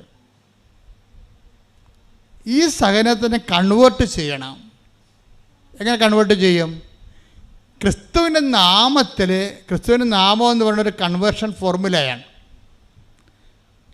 എന്നിട്ട് ക്രിസ്തു സഹിച്ച സഹനത്തിൻ്റെ കൂടെ ചേർത്ത് വെച്ചിട്ട് ദൈവത്തെ തന്നിരിക്കുന്ന അന്നു വേണ്ട ആഹാരം പോലെ ഈ ഭൂമിയിൽ ജീവിച്ചപ്പോൾ നമുക്ക് കിട്ടിയ നന്മയുണ്ട്, തിന്മയുണ്ട്, എല്ലാത്തിനുമാണ് നമ്മൾ നന്ദി പറയണത്. എല്ലാത്തിനും നന്ദി പറയുന്ന ഇടയ്ക്ക് പാടാറുണ്ട് ജയേഷ്. അപ്പോൾ നമ്മളെ സമാധാനം എന്ന് പറയുമ്പോൾ ഇപ്പോഴ് 12:18 റോമ അല്ലേ, സാധിക്കുന്നിടത്തോളം എല്ലാവരോടും സമാധാനത്തോടെ വർത്തിക്കുക. ഇപ്പോൾ വീട്ടിൽ ശത്രുതയുണ്ട്, അയൽവാസികളുമായി ശത്രുതയുണ്ട്, കുടുംബത്തിലും അല്ലെങ്കിൽ ഓഫീസിലും ഒക്കെ ഇഷ്യൂസ് ഉണ്ട്. ആ ഇഷ്യൂസ് ഇപ്പോഴും നിങ്ങൾ ഉടമ്പടി 3 പുതുക്കിയിട്ടും ആ പഴയ ശത്രുവായിട്ട് തന്നെ ഇപ്പോഴും നിലനിൽക്കുക. പിന്നെ പുതുക്കണേ എന്തിനാ? നിങ്ങൾ ഉടമ്പടി 3 പുതുക്കി വെള്ളയായെന്ന് പറഞ്ഞിട്ട് നിങ്ങൾ വെള്ളയായില്ലല്ലോ, പേപ്പർ മാത്രമല്ലേ വെള്ളയായുള്ളത്. ആ പഴയ ശത്രുവായിട്ട് ഇപ്പോഴും ഇരിക്കുകയല്ലേ. മിണ്ടാത്തതോട് നിങ്ങൾ മിണ്ടുന്നില്ല, സംസാരിക്കാത്തതോട് നിങ്ങൾ സംസാരിക്കണില്ല, ഇടപെടാത്തതോട് നിങ്ങൾ ഇടപെടുന്നില്ല. ചില ആൾക്കാരെ കാണുമ്പോൾ തിള കുത്തിയ പോലെ മോന്ത വെക്കുന്നു, എന്നിട്ടും ഉടമ്പടി വെള്ള. എൻ്റെ അമ്മ എന്തൊരു വെള്ളം ഇരിക്കത്. പുതുക്കുമ്പോൾ സൂക്ഷിക്കണം. ഓരോ പുതുക്കവും പരിശുദ്ധാത്മാവിലേക്കുള്ള ഒരു പുതുക്കമാണ്. ശ്രദ്ധിക്കട്ടെ. ഹല്ലേലൂയ, ഹല്ലേലൂയ, ഹല്ലേലൂയ, ഹല്ലേലൂയ, ഹല്ലേലൂയ. യേശുവേ നന്ദി. ഹല്ലേലൂയ, ഹല്ലേലൂയ, ഹല്ലേലൂയ. വിശുദ്ധ പരമദിവ്യകാരുണ്യത്തിന് ആരാധനയും സ്തുതിയും പുകഴ്ചയും ഉണ്ടായിരിക്കട്ടെ. അപ്പോൾ സാധിക്കുന്നിടത്തോളം പറഞ്ഞേ, എല്ലാവരോടും സമാധാനത്തോടെ വർത്തിക്കുവാൻ കർത്താവേ എന്നെ അഭിഷേകം ചെയ്യണമേ. എൻ്റെ മക്കളെ, നിങ്ങൾ സീരിയസ് ആയിട്ട് ദൈവത്തെ എടുത്താൽ ഉടമ്പടിയിൽ പെട്ടെന്ന് ടൈം ഷോർട്ടറിങ് സംഭവിക്കും. ഉടമ്പടി ടൈം ഷോർട്ടറിങ് സംഭവിക്കാത്തത് നിങ്ങൾക്ക് അനുഗ്രഹം തരാൻ വേണ്ടി മാത്രം യോഗ്യമായൊരു പാത്രമായിട്ട് നിങ്ങൾ ദൈവം കാണാത്തത് കൊണ്ടാണ്. കാര്യം ഉടമ്പടി എന്ന് പറഞ്ഞാൽ പക്ക, ഇനി ഇതിനൊക്കെ വലുത് ദൈവത്തിനൊന്നും ചെയ്യാൻ പറ്റത്തില്ല. വീണ്ടും ക്രിസ്തു ജനിക്കുകയും മരിക്കുകയും ചെയ്താലും തൻ്റെ സാന്നിധ്യത്തെ ലോകാവസാനം വരെ ഉറപ്പ് വരുത്താൻ കുർബാന സ്ഥാപിക്കുന്നതിനൊക്കെ വലിയൊരു ഉടമ്പടി ചെയ്യാൻ പറ്റത്തില്ലെന്ന് പറയുന്ന പോലെ തന്നെയാണ് ഉടമ്പടി എന്നുള്ള സംവിധാനം. നമുക്കറിയാം, നമ്മളുടെ ഒരു ജീവിതത്തിൽ, നമ്മുടെ ഒരു വിഷയത്തിൽ നമുക്ക് ഇപ്പം നിങ്ങളൊരു കൊട്ടയിൽ വീട്ടിലൊക്കെ ഇരിക്കുമ്പോൾ, നിങ്ങളിപ്പോൾ മഴയൊക്കെ മാറിയപ്പോൾ മുഴുവൻ, ഇപ്പം മഴയും കാറ്റും കഴിഞ്ഞപ്പോൾ മുഴുവൻ കമ്പും കോലും ഒക്കെ ആയിട്ട് മുറ്റം മുഴുവനും ചീഞ്ഞ ഇലയും ഇതൊക്കെ കൂടി നിറഞ്ഞ് നിങ്ങളിതെല്ലാം ഒറ്റക്ക് നിന്നുകൊണ്ട് ഇതെല്ലാം വരണ്ടി എടുത്തിട്ട് കൊട്ടയിലൊക്കെ നിറച്ച് നിങ്ങൾക്ക് പറമ്പിൽ കൊണ്ടുപോയി കുഴി കൊണ്ട് കളയണം. നിങ്ങൾക്കിത് എടുത്തിട്ട് പൊങ്ങണില്ല, കാര്യം 5-10 കിലോ ഉണ്ട്. അപ്പോൾ നിങ്ങളെന്ത് പറയും? ഈ ചവറെല്ലാം മണ്ണെല്ലാം കൂട്ടിയിട്ട്, ചെളി മണ്ണെല്ലാം കൂട്ടിയിട്ട് നിങ്ങൾ കുഴി കൊണ്ട് ഇടണം. നിങ്ങൾക്ക് എടുത്തിട്ട് പൊങ്ങണില്ല, നിങ്ങളെന്ത് ചെയ്യും? ആരെങ്കിലും വിളിക്കും, മകനെ വിളിക്കും, മകളെ വിളിക്കും, ഭർത്താവിനെ വിളിക്കും, ഭാര്യനെ വിളിക്കും. എന്തിനാണ് വിളിക്കണത്? ഈ തളയുടെ ഈ കൊട്ടയുടെ തളയില്ലേ, അപ്പുറത്തെ പിടിയിലൊന്ന് പിടിച്ചോളാൻ പറയും. അതല്ലേ കറക്റ്റ്? അപ്പം നിങ്ങളുടെ ഭാരം ഷെയർ ആകുന്നു. ഇത് തന്നെയാണ് ഉടമ്പടി. എന്താ കാര്യം? നിങ്ങളുടെ ഭാരത്തിന് അപ്പുറത്ത് പിടിക്കാൻ ഒരാൾ, അതായ പിടിക്കുന്ന ആരാണ്? ക്രിസ്തു. കൈയടിക്കട്ടെ, ശ്രദ്ധിക്കട്ടെ. ഹല്ലേലൂയ, ഹല്ലേലൂയ, ഹല്ലേലൂയ, ഹല്ലേലൂയ, ഹല്ലേലൂയ. യേശുവേ ഹല്ലേലൂയ, ഹല്ലേലൂയ, ഹല്ലേലൂയ, ഹല്ലേലൂയ, ഹല്ലേലൂയ. നമ്മുടെ ഭാരങ്ങളിലെ ദൈവത്തിനെ കക്ഷിയാക്കുന്ന നടപടിക്രമത്തിൻ്റെ പേരാണ് ഉടമ്പടി. ഇത് നമ്മൾ ആയിട്ട് ഉണ്ടാക്കിയെടുത്തിട്ടുള്ള ഒരു സംവിധാനമല്ല. നമ്മളെ രക്ഷിക്കാൻ വേണ്ടി, ഇങ്ങനെയുള്ള ഒരു സഹന സാഹചര്യത്തിൽ നമ്മളെ രക്ഷിക്കാൻ വേണ്ടി ദൈവം വിഭാവന ചെയ്ത ഡിവൈൻ ഇൻ്റലക്റ്റിൻ്റെ ഒരു പ്രോഡക്റ്റാണ് ഉടമ്പടി. ദൈവബുദ്ധിയുടെ ഒരു ഫലമാണ് ഉടമ്പടി. അതുകൊണ്ട് ഇത് പക്കയാണ്. ഇത് ഏത് സാഹചര്യത്തിൽ നമുക്ക് ഉപയോഗിക്കാം, ഏത് വിഷയത്തിൽ നമുക്ക് ഉപയോഗിക്കാം, ഏത് കാലത്തിൽ ഉപയോഗിക്കാം. കാര്യം ഉടമ്പടി കാലത്തിനൊപ്പം വളരുന്ന ദൈവബന്ധമാണ്. കൈയ്യടിക്കട്ടെ, ശ്രദ്ധിക്കട്ടെ. ഹല്ലേലൂയ, ഹല്ലേലൂയ, ഹല്ലേലൂയ, ഹല്ലേലൂയ. യേശുവേ ഹല്ലേലൂയ, ഹല്ലേലൂയ. സ്തുതിയും പുകഴ്ചയും ഉണ്ടായിരിക്കട്ടെ. നമുക്ക് 2 തരത്തിൽ ദൈവാനുഭവത്തെ സമീപിക്കാൻ പറ്റും. ഒന്ന് ജ്ഞാനമാർഗത്തിലൂടെയാണ് നമ്മൾ, പിന്നെ ഭക്തിമാർഗമുണ്ട്, കർമ്മമാർഗമുണ്ട്. അതെല്ലാം ഇന്ത്യൻ മാർഗങ്ങളാണ്. പണ്ട് പോലെ നമ്മുടെ നമ്മുടെ ഋഷിവര്യന്മാരുണ്ടാക്കിയ മാർഗങ്ങളാണ്. ലോകത്തിലുള്ളതാണ്, ലോകത്തിൽ പണ്ട് പോലെ ഉള്ളത്. ഇവരിതിനെ ഐഡൻറ്റിഫൈ ചെയ്തു, ഋഷികൾ ഇതിനെ ഐഡൻറ്റിഫൈ ചെയ്തു. ഇന്നത്തെ ഒരു ജ്ഞാനമാർഗം അതാണ്. ഈശോ വരുമ്പോൾ ഈശോ എന്താ പറയണത്? ഈ നിങ്ങൾ അറിയാത്തതിനെ ആരാധിക്കുന്നു, ഞങ്ങൾ അറിയുന്നതിനെ ആരാധിക്കുന്നു. രക്ഷ എന്ന് പറയുന്ന ക്രിസ്തു ആരാണ്? അറിഞ്ഞാരാധിക്കുന്നതിലാണ് ക്രിസ്തു വരണത്. Take the word of God. ശ്രദ്ധിക്കട്ടെ. ഹല്ലേലൂയ, ഹല്ലേലൂയ, ഹല്ലേലൂയ, ഹല്ലേലൂയ, ഹല്ലേലൂയ. യോഹന്നാൻ 4:22. യോഹന്നാൻ 4:22. നിങ്ങൾ അറിയാത്തതിനെ ആരാധിക്കുന്നു. പറഞ്ഞേ, നിങ്ങൾ അറിയാത്തതിനെ ആരാധിക്കുന്നു, ഞങ്ങൾ അറിയുന്നതിനെ ആരാധിക്കുന്നു. ഞങ്ങൾ അറിയുന്നതിനെ ആരാധിക്കുന്നു. എന്തെന്നാൽ രക്ഷ യഹൂദരിൽ നിന്നാണ് വരുന്നത്. രക്ഷ എന്ന് പറഞ്ഞ ക്രിസ്തുവാണ്. ലൂക്ക 2:30 എല്ലാ മനുഷ്യർക്കും വേണ്ടി ഒരുക്കിയിരിക്കുന്ന രക്ഷ. ഹല്ലേലൂയ, ഹല്ലേലൂയ, ഹല്ലേലൂയ, ഹല്ലേലൂയ, ഹല്ലേലൂയ. യേശുവേ നന്ദി. ഹല്ലേലൂയ, ഹല്ലേലൂയ. ലൂക്ക 2:30. എന്തെന്നാൽ സകല ജനതകൾക്കും വേണ്ടി അങ്ങ് ഒരുക്കിയിരിക്കുന്ന രക്ഷ എന്റെ കണ്ണുകൾ കണ്ടുകഴിഞ്ഞു. അപ്പൊ ക്രിസ്തു എന്ന് പറയുന്ന രക്ഷാമാർഗം എല്ലാ മനുഷ്യർക്കും വേണ്ടിയാണ് ദൈവം ഒരുക്കിയത്. അതുകൊണ്ടാണ് എല്ലാവരും ഇവിടെ സാക്ഷ്യം പറയുന്നതിൻ്റെ കാര്യം. അപ്പം ദൈവത്തിൻ്റെ വിഭാവനയിലുള്ളതാണ് ഫോർ ഓൾ മെൻ, എല്ലാവർക്കും വേണ്ടിയുള്ളതാണ്. ഇനി എന്താ സംഭവം എന്ന് വെച്ച് കഴിഞ്ഞാൽ, എൻ്റെ ഈ ജ്ഞാനമാർഗ ധ്യാനത്തിൽ നിങ്ങൾ കേട്ടുകൊണ്ടിരിക്കുന്നത് എങ്ങനെയാണ് ഉടമ്പടി നമ്മൾ അറിവോടുകൂടി ഉടമ്പടി ആക്ടിവേറ്റ് ചെയ്യണത്. ചില അച്ഛൻ പറഞ്ഞ് കൊച്ചിയിൽ പോകാൻ, കൊച്ചിയിൽ പോയച്ഛൻ വന്നത്. എന്തിനാണ് പോയതെന്ന് വന്നപ്പോഴാണ് തിരക്കണത്. അയ്യോ എന്തിനാണ് എന്നെ കൊച്ചിയിൽ പറഞ്ഞ് വിട്ടതെന്ന്. മനസ്സിലായില്ലേ? അതുപോലെ ഉടമ്പടി എടുക്കുന്നവരുണ്ട്. അച്ഛൻ പറഞ്ഞ് പത്രം കൊടുക്കുക, പത്രം കൊടുത്തു, ക്ലിയർ, ഓരോ പ്രശ്നമില്ല. അച്ഛൻ പറഞ്ഞ് രോഗികളെ കാണാൻ, രോഗികളെ കണ്ട്. അച്ഛൻ പറഞ്ഞ് പൊതിച്ചോറ് കൊടുക്കുക, ഞാൻ പറഞ്ഞിട്ടില്ലേ. നിങ്ങൾക്ക് ഭക്ഷണമില്ലാത്തവർക്ക് ഭക്ഷണം കൊടുക്കണം, വസ്ത്രമില്ലാത്തവർക്ക് വസ്ത്രം കൊടുക്കണം. ഇപ്പം നിങ്ങൾ തന്ന മുഴുവൻ വസ്ത്രങ്ങളും ഞങ്ങൾ കൊണ്ട് വയനാട്ടിൽ കൊടുത്തു. ഇനി കുറേ ഇരിപ്പുണ്ട്. കാര്യം അടിയന്തര സാഹചര്യങ്ങളിൽ ആളുടെ കയ്യിലും വസ്ത്രം ഉണ്ടാകത്തില്ല. നിങ്ങൾക്കറിയാവില്ല, ആളുടെ കയ്യിലും ഉണ്ടാകത്തില്ല.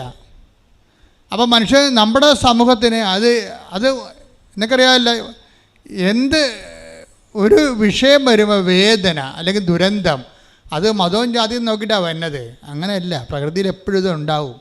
കർത്താവ് പണ്ടേ പറഞ്ഞിട്ടുണ്ട്, ലോകത്ത് നിങ്ങൾക്ക് ദുഃഖങ്ങൾ ഉണ്ടാകും. കർത്താവ് ദുരന്തങ്ങളെക്കുറിച്ച് പറയുമ്പോൾ ദുരന്തത്തെ നേരിട്ട് അഡ്രസ്സ് ചെയ്യണില്ല. കർത്താവ് പറഞ്ഞു ശിലോഹയിലെ കുളം, ശിലോഹയിലെ ഗോപുരം ഇടിഞ്ഞു വീണ്, ഉയർന്നു നിൽക്കണൊക്കെ ഇടിഞ്ഞു വീഴുമെന്ന് കർത്താവ് പറഞ്ഞിട്ടുണ്ട്. ഉയർന്നു നിൽക്കണ എന്ത് ഉയർന്നു നിന്നാലും അത് എപ്പോഴെങ്കിലും നാളെ ഇടിഞ്ഞു വീഴും. മനുഷ്യൻ്റെ ബുദ്ധിയും ബോധവും ശാസ്ത്രമൊക്കെ വളരണ അനുസരിച്ച് ദൈവം എന്തിനാണ് ഈ ശാസ്ത്രത്തെ വളർത്തുന്നതിൻ്റെ ഉദ്ദേശം എന്താണ്? ഇപ്പം മദ്രാസ് നഗരം മുഴുവനും ഒരു മഴ പെയ്താൽ മതി, അപ്പം തന്നെ വെള്ളം നിൽക്കും, കഴുത്തപ്പം വെള്ളം നിൽക്കും. ബ്രിട്ടീഷുകാർ ഭരിക്കണ കാലത്ത് മദ്രാസ് നഗരത്തിൻ്റെ ബ്ലൂ പ്രിൻ്റ് ഇറക്കിയിട്ടുണ്ട് അവർ. അവിടെ അന്ന് പുഴയായിട്ട് വെള്ളം ഒഴുക്കുണ്ടായിരുന്ന സ്ഥലങ്ങളിലെല്ലാം ഇപ്പോൾ ഫ്ലാറ്റ് പണിത് വെച്ചിരിക്കുക. അതുകൊണ്ടാണ് വെള്ളപ്പൊക്കം അവിടെ ഉണ്ടായത് മദ്രാസിൽ. ഇപ്പോൾ അവർ സ്ഥലത്തിൻ്റെ വിലയെല്ലാം കുറഞ്ഞു, എല്ലാം. അപ്പം മനുഷ്യന് ബുദ്ധിയും ബോധമൊക്കെ തരുമ്പോൾ അതനുസരിച്ചിട്ട് നിലവിലുള്ള ഗവൺമെൻറ്റുകൾ അവരെ പൗരന്മാരെ സേഫായിട്ടുള്ള സ്ഥലങ്ങളിൽ സംരക്ഷിക്കാൻ ആർക്കാണ് ബാധ്യത? ജനാധിപത്യ സംവിധാനത്തിൽ ഗവൺമെൻറ്റിനാണ് ബാധ്യത, ഫസ്റ്റ് ബാധ്യത. അതിനുശേഷം മാത്രമേ സാമുദായിക സാമൂഹ്യ മതപരമായ സംഘടനകൾക്കുള്ളൂ. ഫസ്റ്റ് ബാധ്യത ഗവൺമെൻറ്റിനാണ്. അപ്പം അതുകൊണ്ട് ഇതെല്ലാം ശാസ്ത്രീയ അടിസ്ഥാനത്തിൽ ചെയ്യേണ്ട കാര്യങ്ങളാണ്. നമുക്ക് വ്യക്തമായിട്ട് സുരക്ഷിതമായിട്ടും കേരളത്തിൽ ജീവിക്കാൻ പറ്റിയ വസിപ്പിടങ്ങൾ ഉണ്ടാകാൻ വേണ്ടി നിങ്ങൾ കൈയുയർത്തി ശ്രദ്ധിക്കട്ടെ. ഹല്ലേലൂയ,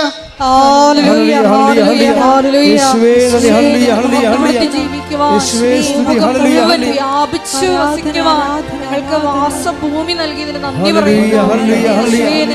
13:4 ശ്രദ്ധിക്കട്ടെ. ഹല്ലേലൂയ, 13:4.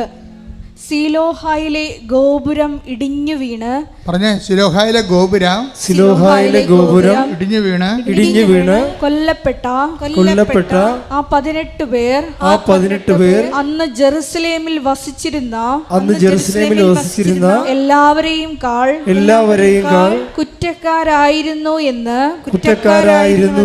നിങ്ങൾ വിചാരിക്കുന്നുവോ? അല്ല എന്ന് ഞാൻ പറയുന്നു. പശ്ചാത്തപിക്കുന്നില്ലെങ്കിൽ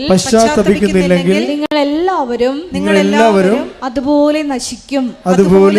അപ്പൊ ഈശോ ഇങ്ങനെ ഉണ്ടാകുന്ന ഒരു പ്രകൃതി ദുരന്തം അല്ലെങ്കിൽ മനുഷ്യനിർമ്മിതമായ ദുരന്തം, മാൻമേഡ് കലാമിറ്റി ഉണ്ടാകുമ്പോൾ ആ കലാമിറ്റിയെ സമീപിക്കുന്നത് നിത്യതയുമായിട്ട് കണക്ട് ചെയ്താണ്. എന്താ കാര്യം? ഇങ്ങനെ ഓരോ ദുരന്തങ്ങൾ കേൾക്കുമ്പോൾ നിങ്ങൾ എന്ത് ചെയ്യണം? ആദ്യം പശ്ചാത്തപിക്കണം. ആ ദുരന്തം നമ്മൾക്ക് സംഭവിക്കാതിരിക്കാൻ വേണ്ടി എന്ത് ചെയ്യണം? നിങ്ങൾ അനുതപിക്കണം. അനുതാപവും സംരക്ഷണവും തമ്മിൽ ബന്ധപ്പെട്ട് കിടക്കുകയാണ്. ബൈബിളിൻ്റെ ഒരു ബയോളജി വർക്ക് ചെയ്യണത് നമ്മുടെ അനുതാപം. നിങ്ങളോട് ഞാൻ എന്താ പറഞ്ഞത്? നിങ്ങൾ 2 ആഴ്ച കൂടുമ്പോൾ കുമ്പസാരിക്കണം. ഒന്ന് തിരക്കി നോക്കി എത്ര പേര് കുമ്പസാരിച്ചിട്ടുണ്ടെന്ന്. കാത്തലിക്സിനാണ് അത് ബാധകമായിട്ടുള്ളത്. അത് കൗദാശിയത് കൊണ്ട്. നിങ്ങൾ തിരക്കി നോക്കി എത്ര പേര് കുമ്പസാരിച്ചിട്ടുണ്ടെന്ന്. ഉടമ്പടി എടുത്തിട്ട് പോലും കുമ്പസാരിച്ചിട്ടില്ലെങ്കിൽ എന്തൊരു കാണ്ടാമൃഗമായിരിക്കും ആ അവതാരം. ഭയങ്കര ബുദ്ധിമുട്ടായിരിക്കും അത്. ഉടമ്പടി എടുത്തിട്ട് പോലും ഉടമ്പടി ഇവിടെ 2 ആഴ്ചയിൽ കുമ്പസാരിക്കാമെന്ന് പറഞ്ഞ് ഇവിടെ വലിയ വായിൽ വർത്തമാനം പറഞ്ഞിട്ട് പ്രഖ്യാപിച്ചിട്ട് പോയിരിക്കുകയാണ്. നിങ്ങളോട് ഞാനത് എന്താ അങ്ങനെ പറഞ്ഞതെന്നറിയാവോ? അതായത് നമ്മുടെ വിശുദ്ധിയും ദൈവസംരക്ഷണവും തമ്മിൽ ഇൻ്റർകണക്റ്റഡാണ്. ദൈവത്തിന് നമ്മൾ ഒരു റീച്ച് കിട്ടണമെന്നുണ്ടെങ്കിൽ ഒന്നുമില്ലെങ്കിൽ എന്താണ്? ദൈവത്തിന് റീച്ച് കിട്ടാൻ പറ്റിയ രീതിയിൽ നമ്മളെ തന്നെ പ്ലേസ് ചെയ്യണം. ഇത് ഭയങ്കര സീരിയസ് വിഷയമാണ്. ഒരു പോലീസുകാരൻ നിന്ന് ക്ലാസ് എടുക്കണം കണ്ടിട്ടില്ലേ? മുങ്ങിത്താഴാൻ പോകുന്നവനെ നിങ്ങളെ പിടിക്കരുത്, ഭക്ഷണം കഴിക്കില്ലാതെ നമുക്ക് 30 ദിവസം താമസിക്കാം, പ്രാണവായു ഇല്ലാതെ 3 മിനിറ്റ് താമസിക്കാൻ പറ്റത്തില്ല. മുങ്ങിച്ചാകാൻ പോകുന്നവർ നിങ്ങൾ പിടിക്കാൻ പോയാൽ അവൻ കയറി നിങ്ങളെ പിടിക്കും, രണ്ടും ചാകും. അപ്പോൾ ഇങ്ങനെ ഓരോരോ തരം ക്ലാസ്സുകൾ മനുഷ്യരാശിക്ക് പറഞ്ഞുകൊണ്ടിരിക്കുകയാണ്, മനുഷ്യ സമൂഹത്തിൽ പറഞ്ഞുകൊണ്ടിരിക്കുകയാണ്. ഏറ്റവും വലിയ പ്രൊട്ടക്ഷൻ എന്താണെന്ന് വെച്ച് കഴിഞ്ഞാൽ ദൈവത്തിന് ഇപ്പോൾ മുങ്ങി ചാകാൻ പോകുന്നവരാണെങ്കിലും അവരെ സംരക്ഷിക്കാൻ വേണ്ടി ഉള്ള ചില പ്രത്യേകമായ മുങ്ങൽ മാർഗങ്ങളും അവരെ പിടിക്കേണ്ട സ്ഥലങ്ങളൊക്കെ ഉണ്ട്. അതുപോലെ നമ്മൾക്ക് ദൈവത്തിന് നമ്മളെ സംരക്ഷിക്കാൻ പറ്റിയ ഒരു സേഫ് കോർണർ നമ്മൾ ക്രിയേറ്റ് ചെയ്യണം. എങ്ങനെ? വിശുദ്ധിയിലൂടെയാണ് ക്രിയേറ്റ് ചെയ്യണത്. മനസ്സിലായില്ലേ? വിശുദ്ധിയും പ്രൊട്ടക്ഷൻ സംരക്ഷണവും തമ്മിൽ ബന്ധമുണ്ട്. അപ്പം ഞാൻ നോൺ ക്രിസ്ത്യൻസൊക്കെ ഇതുപോലെ ഉടമ്പടിയുടെ ഭാഗമായിട്ടുണ്ട്. അവരുടെ പറഞ്ഞിട്ടുണ്ട്, നിങ്ങളുടെ മനസ്സാക്ഷിക്ക് വിരുദ്ധമായിട്ട് നിങ്ങളൊന്നും ചെയ്യരുത്. മനസ്സാക്ഷി നിങ്ങൾക്ക് വേദപുസ്തകം വെളിപാടായിട്ട് തന്നിട്ടില്ലാത്തുള്ള കാലം, നിങ്ങളത് അംഗീകരിക്കാത്തുള്ള കാലം അംഗീകരിക്കേണ്ടത് എന്താണ്? ദൈവം മനുഷ്യരാശി കൊടുത്തിരിക്കുന്ന സത്യമായ മനസ്സാക്ഷി തന്നെയാണ്. അതിൻ്റെ അകത്ത് കൊല്ലരുതെന്നുള്ളത് എല്ലാവർക്കും അറിയാവുന്നതല്ലേ? പ്രത്യേകിച്ച് ആരെയും പഠിപ്പിക്കേണ്ട കാര്യമുണ്ടോ? വ്യഭിചാരം ചേരുന്ന എല്ലാവർക്കും അറിയാവുന്നതല്ലേ? മാതാപിതാക്കന്മാരെ ബഹുമാനിക്കണമെന്ന് എല്ലാവർക്കും അറിയാവുന്നതല്ലേ? അപ്പോൾ എല്ലാവർക്കും അറിയാവുന്നതാണിത്. അപ്പം ഈ എല്ലാവർക്കും അറിയാവുന്ന കാര്യങ്ങൾ അത് പൗലോസപ്പോസ്തലൻ പരിശുദ്ധാത്മാവിനെക്കുറിച്ച് പറയുമ്പോൾ പറയണത് പാപത്തിനെക്കുറിച്ചാണെങ്കിൽ നിങ്ങളോട് പറയേണ്ട കാര്യമില്ലല്ലോ. അത് ബൈബിൾ പഠിക്കാത്തവർക്കും അറിയാവുന്നതാണ് പറയണത്, എല്ലാവർക്കും അറിയാം. അതാണ് മനസ്സാക്ഷി എന്ന് പറയണത്. കൂടെ 5:19 ഗലാത്യർ 5:19 ജഡത്തിന്റെ വ്യാപാരങ്ങൾ എല്ലാവർക്കും അറിയാം. ഒന്ന് പറഞ്ഞ കേട്ടില്ലേ? എന്താണ് ജഡത്തിന്റെ വ്യാപാരങ്ങൾ? എല്ലാവർക്കും അറിയാം. അവ വ്യഭിചാരം, അശുദ്ധി, ദുർവൃത്തി, വിഗ്രഹാരാധന, ആഭിചാരം, ശത്രുത. ആഭിചാരം എന്ന് പറഞ്ഞാൽ എന്താണ്? കൂടുതലാണ് കൈ നോക്കൽ, ഇങ്ങനെ പരിപാടിയൊക്കെയാണ് ആഭിചാരം.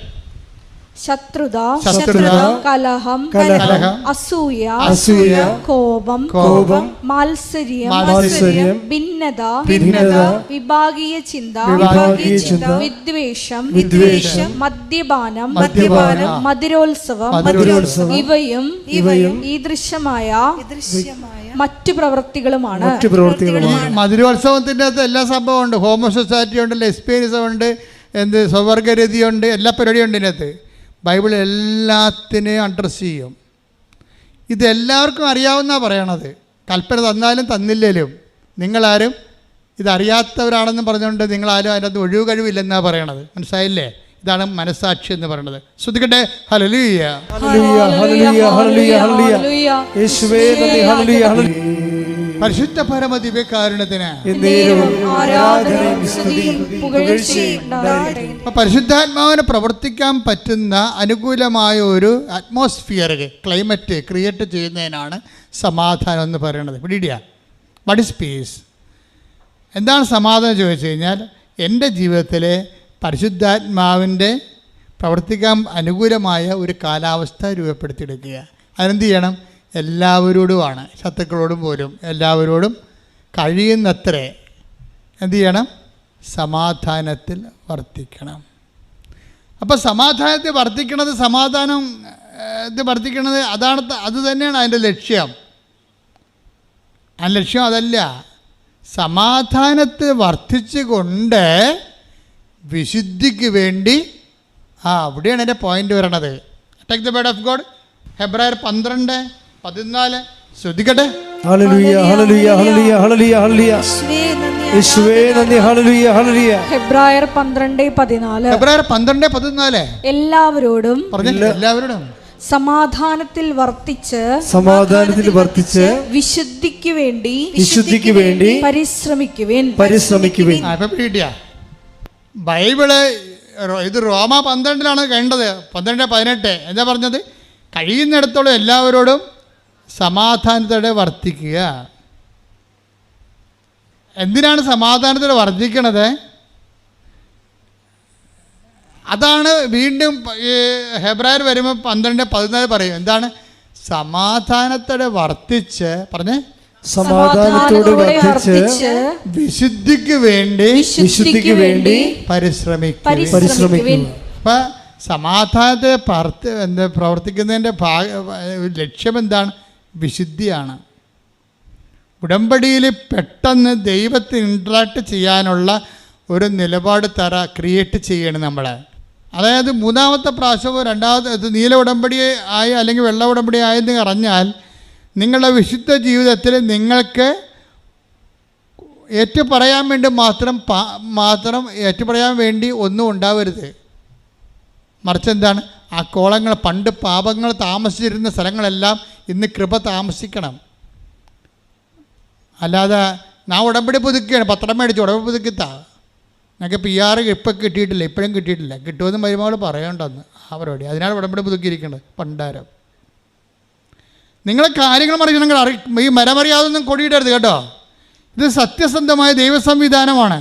ദൈവത്തിൻ്റെ ഞാൻ നിങ്ങൾ പറഞ്ഞത് portion of God must be guaranteed. ഉടമ്പടിയിൽ നിങ്ങൾ എപ്പോഴും വരുമ്പോഴേ നിങ്ങളുടെ ദൈവത്തിൻ്റെ ഭാഗം, ഇപ്പം ഞാൻ ആദ്യമേ പറഞ്ഞത് എന്താണ്? ഒരു പ്രാർത്ഥനയ്ക്ക് 2 ഭാഗങ്ങളുണ്ട്. ദ പോർഷൻ ഓഫ് ഭൗമമായ ഒരു വശം, ഭൗമാകർഷണം, പ്രാർത്ഥനകളുടെ ഭൗമാകർഷണമുണ്ട്.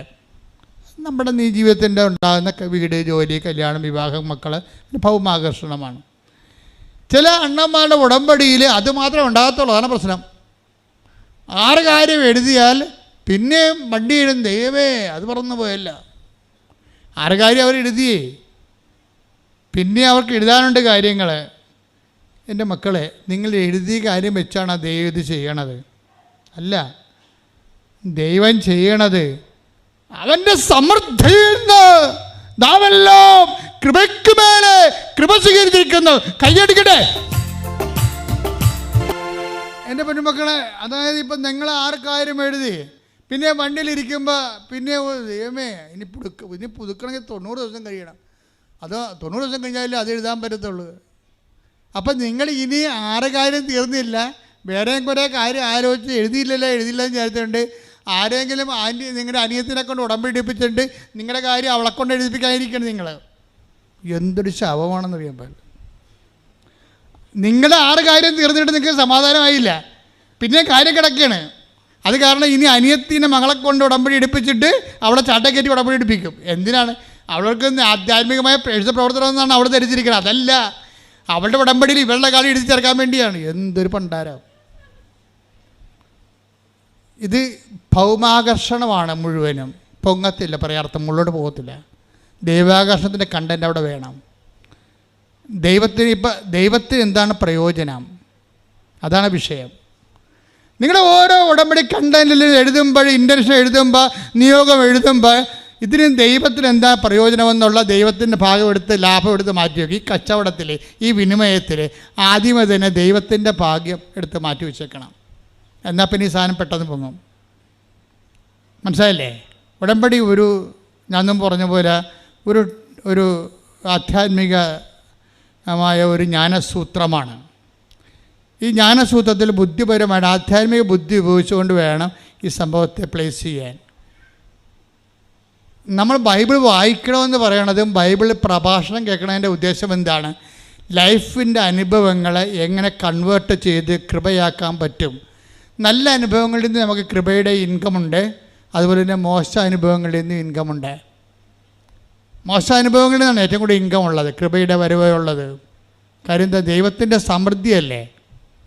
അപ്പോൾ ദൈവത്തിൻ്റെ സമൃദ്ധി എന്ന് പറയുമ്പോൾ ദൈവത്തെ സംബന്ധിച്ചിടത്തോളം എല്ലാത്തിലെയും നമുക്ക് നമ്മളെടുക്കുന്ന ഒരു പ്രോഗ്രാം ചെയ്യണ പോലെ ഇരിക്കും.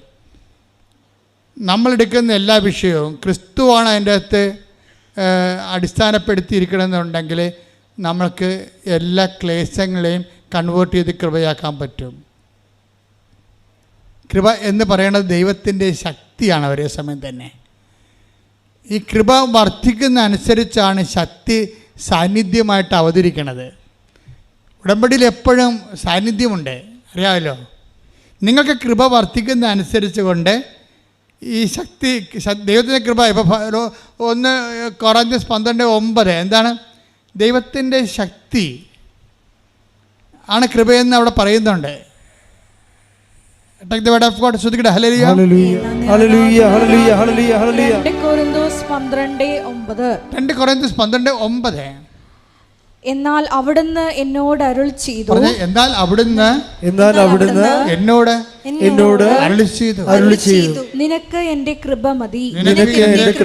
എന്തെന്നാൽ ബലഹീനതയിലാണ് എന്റെ ശക്തി പൂർണ്ണമായി പ്രകടമാകുന്നത്. ഒന്ന് പറഞ്ഞേ. എന്തെന്നാൽ ബലഹീനതയിലാണ് എന്റെ ശക്തി പൂർണ്ണമായി പ്രകടമാകുന്നത്. അപ്പൊ കുരിശ് ക്ലേശങ്ങളിലാണ് കംപ്ലീറ്റ് ആയിട്ട് ശക്തി പ്രകടമാകുന്നത്. എന്ന് വെച്ചാൽ ദുഃഖാനുഭവങ്ങളിലാണ് കൃപയ്ക്ക് കൂടുതൽ സാധ്യതയുള്ളത്, സന്തോഷാനുഭവങ്ങളല്ല. മനസ്സിലായില്ലേ? അതുകൊണ്ടാണ് ഞാൻ ബലഹീനനായിരിക്കുമ്പോഴാണ് Take the word of God. ഞാൻ ശക്തനായിരിക്കട്ടെ. Take the word of God. Hallelujah, ഹല്ലേലൂയ, ഹല്ലേലൂയ. യേശുവേ നന്ദി. ഹല്ലേലൂയ, ഹല്ലേലൂയ, ഹല്ലേലൂയ, ഹല്ലേലൂയ, ഹല്ലേലൂയ, ഹല്ലേലൂയ, ഹല്ലേലൂയ. 2 കൊരിന്ത്യസ് 12:10. 2 കൊരിന്ത്യസ് 12:10. അതുകൊണ്ട് ബലഹീനതകളിലും ആക്ഷേപങ്ങളിലും ഞെരുക്കങ്ങളിലും പീഡനങ്ങളിലും അത്യാഹിതങ്ങളിലും ഞാൻ ക്രിസ്തുവിനെ പ്രതി സന്തുഷ്ടനാണ്. എന്തെന്നാൽ ബലഹീനനായിരിക്കുമ്പോഴാണ് ഞാൻ ശക്തനായിരിക്കുന്നത്. ക്രിസ്തുവ ലക്ഷ്യം വെച്ച് കഴിഞ്ഞാൽ അത്യാഹിതം, ഉരുളപൊട്ടലായാലും ശരി, വേറെ എന്ത് അത്യാഹിതമായാലും ശരി, അതിനെല്ലാം ബൈബിൾ അഡ്രസ്സ് ചെയ്യുന്നുണ്ട്. ബൈബിൾ നിങ്ങളുടെ ദുഃഖങ്ങളുടെയും ദുരിതങ്ങളെയും ദുരന്തങ്ങളെയും എല്ലാം അഡ്രസ്സ് ചെയ്യും. എന്നിട്ട് പറയും ഈ സംഭവങ്ങളെ എങ്ങനെ കൺവേർട്ട് ചെയ്തുകൊണ്ട് ബലപ്പെടാൻ പറ്റും. അവശേഷിക്കുന്നതിൻ്റെ ബലമാണ് വിഷയം. അത് ബലമെന്ന് പറയണത് നമ്മുടെ ബോൺവിറ്റായ ബൂസ്റ്റർ കഴിച്ചുള്ള ബലമല്ല, നിത്യത വരെ നിലനിൽക്കുന്ന ബലമാണ്. കൈയടിക്കട്ടെ.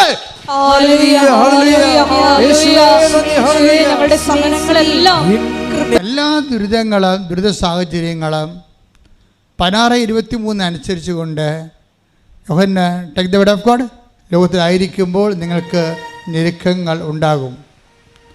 ശ്രദ്ധിക്കട്ടെ. ഹല്ലേലൂയ, ഹല്ലേലൂയ, ഹല്ലേലൂയ, ഹല്ലേലൂയ, ഹല്ലേലൂയ, ഹല്ലേലൂയ. യേശുവേ സ്തുതി. ഹല്ലേലൂയ, ഹല്ലേലൂയ, ഹല്ലേലൂയ, ഹല്ലേലൂയ. യേശുവേ ആരാധന, ആരാധന. യോഹന്നാൻ 16:33. നിങ്ങൾ എന്നിൽ സമാധാനം കണ്ടെത്തേണ്ടതിനാണ്. ഇവിടെ സമാധാനം മനുഷ്യൻ കണ്ടെത്തേണ്ട ആരെല്ലാണ്? ക്രിസ്തുവിലെ. എന്താ കാര്യം?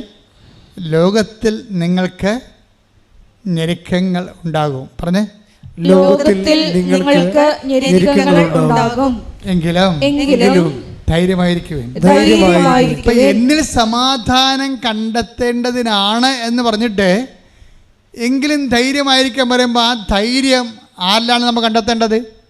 ക്രിസ്തുവിൽ. കൈയ്യടിക്കട്ടെ, ശ്രദ്ധിക്കട്ടെ.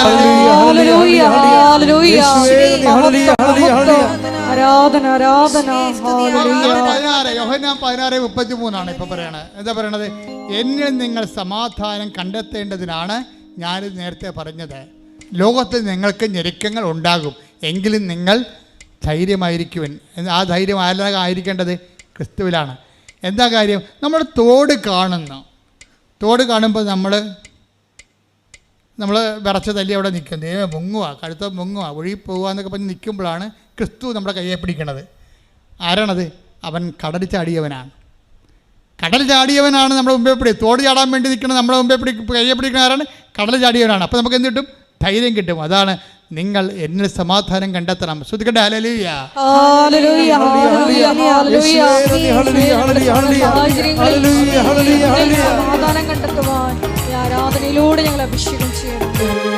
ഞാനിരിക്ക തിബേരിയസ് കടലിൻ്റെ തീരത്ത് കർത്താവ് അപ്പോസ്തലന്മാർക്ക് അപ്പം ചുട്ട് കൊടുത്ത് കടപ്പുറത്ത് പോയി വെറുതെ ഇരുന്ന്. കർത്താവ് ഇരുന്ന സ്ഥലമല്ലേ. അപ്പം തിബേരിയസ് കടലിൻ്റെ തീരത്ത് കർത്താവ് അപ്പം കനലിൽ വെച്ചു, മീനെ കനലിൽ വെച്ച് ചുട്ട് കൊടുത്തുകൊണ്ടിരിക്കുന്ന സമയമുണ്ട് വെളുപ്പയും കാലത്ത്. അപ്പം അവിടെ പോയി വെറുതെ ഇരുന്ന്. കാരണം അപ്പം ഞാനിരുന്നത് പക്ഷെ വൈകുന്നേരമാണ്. ഇരുന്നത് ശരിക്കും വെളുപ്പാൻ കാലത്താണ്. അപ്പം ഞാൻ ഗലീലെ കടലിലേക്ക് ഇങ്ങനെ നോക്കുമ്പോൾ ഞാൻ 10 ദിവസം എവിടെ വെച്ചായിരിക്കും ചാടിയിരിക്കണത്. കർത്താവിനെ കണ്ടപ്പോഴേ തുണി കളഞ്ഞ് ഇല്ലാതിരുന്ന അവൻ തുണി എടുത്തുകൊണ്ട് വെള്ളത്തിലോട്ട് ചാടിയെന്ന് പറഞ്ഞില്ലേ? ചാടിയിട്ടാണല്ലോ അവൻ നീന്തി പിന്നെ കരകയറി നടന്നു വരുന്നത്. കർത്താവിനെ കണ്ടപ്പോൾ അവൻ ചാടിയില്ലേ? ഇപ്പം കർത്താവിനെ മറുകര കാണുമ്പോൾ ചാടണമെങ്കിലേ അവന് ഒരു ധൈര്യം എങ്ങനെ കിട്ടിയത്? പണ്ടിതുപോലെ പുള്ളിക്കാരൻ കടലിന് മീതെ നടന്നില്ലേ? അപ്പോഴേ കാറ്റ് പിടിച്ചില്ലേ? അപ്പോഴേ അവൻ മുങ്ങിപ്പോയില്ലേ? അപ്പോഴവനെ പിടിച്ചില്ലേ? ആ പിടിച്ച ആൾ തന്നെയാണല്ലോ കരക്ക് നിൽക്കണത്. അപ്പം ഞാനിവിടെ മുങ്ങിപ്പോകത്തില്ല. ഞാൻ മുങ്ങിപ്പോയാലും അവൻ നടന്നു വന്ന് എന്നെ പിടിക്കും. ക്രിസ്തുവിലുള്ള ആ പഴയ അനുഭവങ്ങളാണ് അവനെ കടലിലേക്ക് ചാടാൻ 10 ദിവസം സഹായിച്ചതെന്നാണ് ഞാൻ കരുതുന്നത്. കാര്യം ആ കടൽ നമ്മുടെ കടൽ പോലെയല്ല, ഇങ്ങനെ കുത്തനെ കിടക്കുകയാണ്. ആഴമുണ്ട് ശരിക്കും. ഒരു 30 മീറ്റർ അകലെയാണെന്ന് പറഞ്ഞാലും ഒരു 4 ആൾ താഴ്ച 5 ആൾ താഴ്ച ഉണ്ട് അവിടെ. അപ്പം അങ്ങനെയുള്ള സ്ഥലത്താണ് ഇവൻ ഇരുട്ടത്ത് ചാടണത്. അപ്പം പഴയ ഒരു അനുഭവം എൻ്റെ മക്കളെപ്പോഴും ഓർക്കേണ്ടത്, പഴയ അനുഭവങ്ങൾ എപ്പോഴും നോക്കണം. എന്തെങ്കിലും ക്ലേശം വരുമ്പോൾ പണ്ട് ദൈവം നിങ്ങളെ ഓൾറെഡി സ്ഥലം മുകളിൽ നിന്ന് ഇപ്പം നൂലേക്കെട്ടി ഇറക്കിയ ആളല്ലല്ലോ. പണ്ട് ഇതുവരെ ജീവിച്ച് വരണമെങ്കിൽ എന്തുമാത്രം കണ്ണീരിൻ്റെ പുഴ നമ്മൾ നീന്തി കടന്ന് കാണും ഇല്ലേ? അപ്പം അത് ഓർക്കണം. അന്നെല്ലാം നിന്നെ രക്ഷിച്ച ദൈവം തന്നെയാണ് ഇന്നും ജീവിച്ചിരിക്കണത്. ശ്രദ്ധിക്കട്ടെ. ഹല്ലേലൂയ.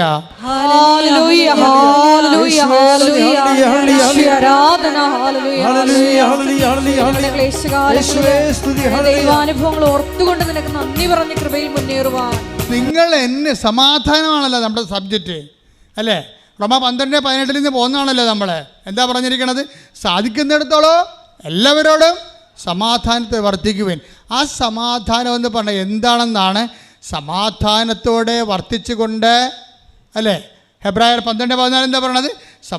സമാധാനത്തോടെ വർദ്ധിച്ചുകൊണ്ട് നിങ്ങൾ വിശുദ്ധിക്ക് വേണ്ടി പരിശ്രമിക്കുവിൻ. അവിടുത്തെ വിശുദ്ധി എന്ന് പറഞ്ഞാൽ എന്താണ്? പാപമില്ലാത്ത അവസ്ഥയല്ല, കൃപയായ യേശുവിൻ്റെ ആളായ്മ തന്നെയാണ്. ക്രിസ്തുവിന് വേണ്ടി പരിശ്രമിക്കുന്നെന്നാണ് പറയണത്. സമാധാനം അതാണ് പറയണത്. നിങ്ങൾ എന്നിൽ സമാധാനം എന്തെങ്കിലും നിങ്ങൾ കണ്ടെത്താൻ ഉദ്ദേശിക്കുന്നുണ്ടെങ്കിൽ അത് ഔട്ട് ഓഫ് ജീസസ് പറ്റത്തില്ലെന്നാണ് പറയണത്. പിന്നെ എന്ത് ചെയ്യണം? നിങ്ങൾ എന്നിലാണത് കണ്ടെത്തേണ്ടതെന്ന്. Take the word of God, നിന്നെ എന്നിൽ സമാധാനം. ശ്രദ്ധിക്കട്ടെ. ഹല്ലേലൂയ. യോഹന്നാൻ 16:33. യോഹന്നാൻ 16:33. നിങ്ങൾ എന്നിൽ സമാധാനം കണ്ടെത്തേണ്ടതിനാണ്. പറഞ്ഞ നിങ്ങൾ എന്നിൽ സമാധാനം കണ്ടെത്തേണ്ടതിനാണ് ഞാനിത് നിങ്ങളോട് പറഞ്ഞത്. അപ്പൊ നിങ്ങളോട് ഞാൻ ഇത് മാത്രമല്ല പറഞ്ഞ മുഴുവൻ കാര്യങ്ങളും, കർത്താവ് പറഞ്ഞ മുഴുവൻ കാര്യങ്ങളും, മുഴുവൻ ദൈവവചനവും എന്തിനാണ്? നമ്മൾ ക്രിസ്തുവിൽ കണ്ടെത്തണം. എന്ത് കണ്ടെത്തണം? സമാധാനം കണ്ടെത്തണം. എന്ത് കണ്ടെത്തണം? കൃപ കണ്ടെത്തണം. എന്ത് കണ്ടെത്തണം? ധൈര്യം കണ്ടെത്തണം. അല്ല, നിലനിൽപ്പിൻ്റെ എല്ലാ വരങ്ങളും കണ്ടെത്താനുള്ള ദൈവത്തിൻ്റെ ആദ്യത്തെ അവസാന വാക്ക് ആൽഫയും ഒമേഗയുമാണ്. നിന്റെ കർത്താവ് കൈയടിക്കട്ടെ. ഹല്ലേലൂയ, ഹല്ലേലൂയ, ഹല്ലേലൂയ.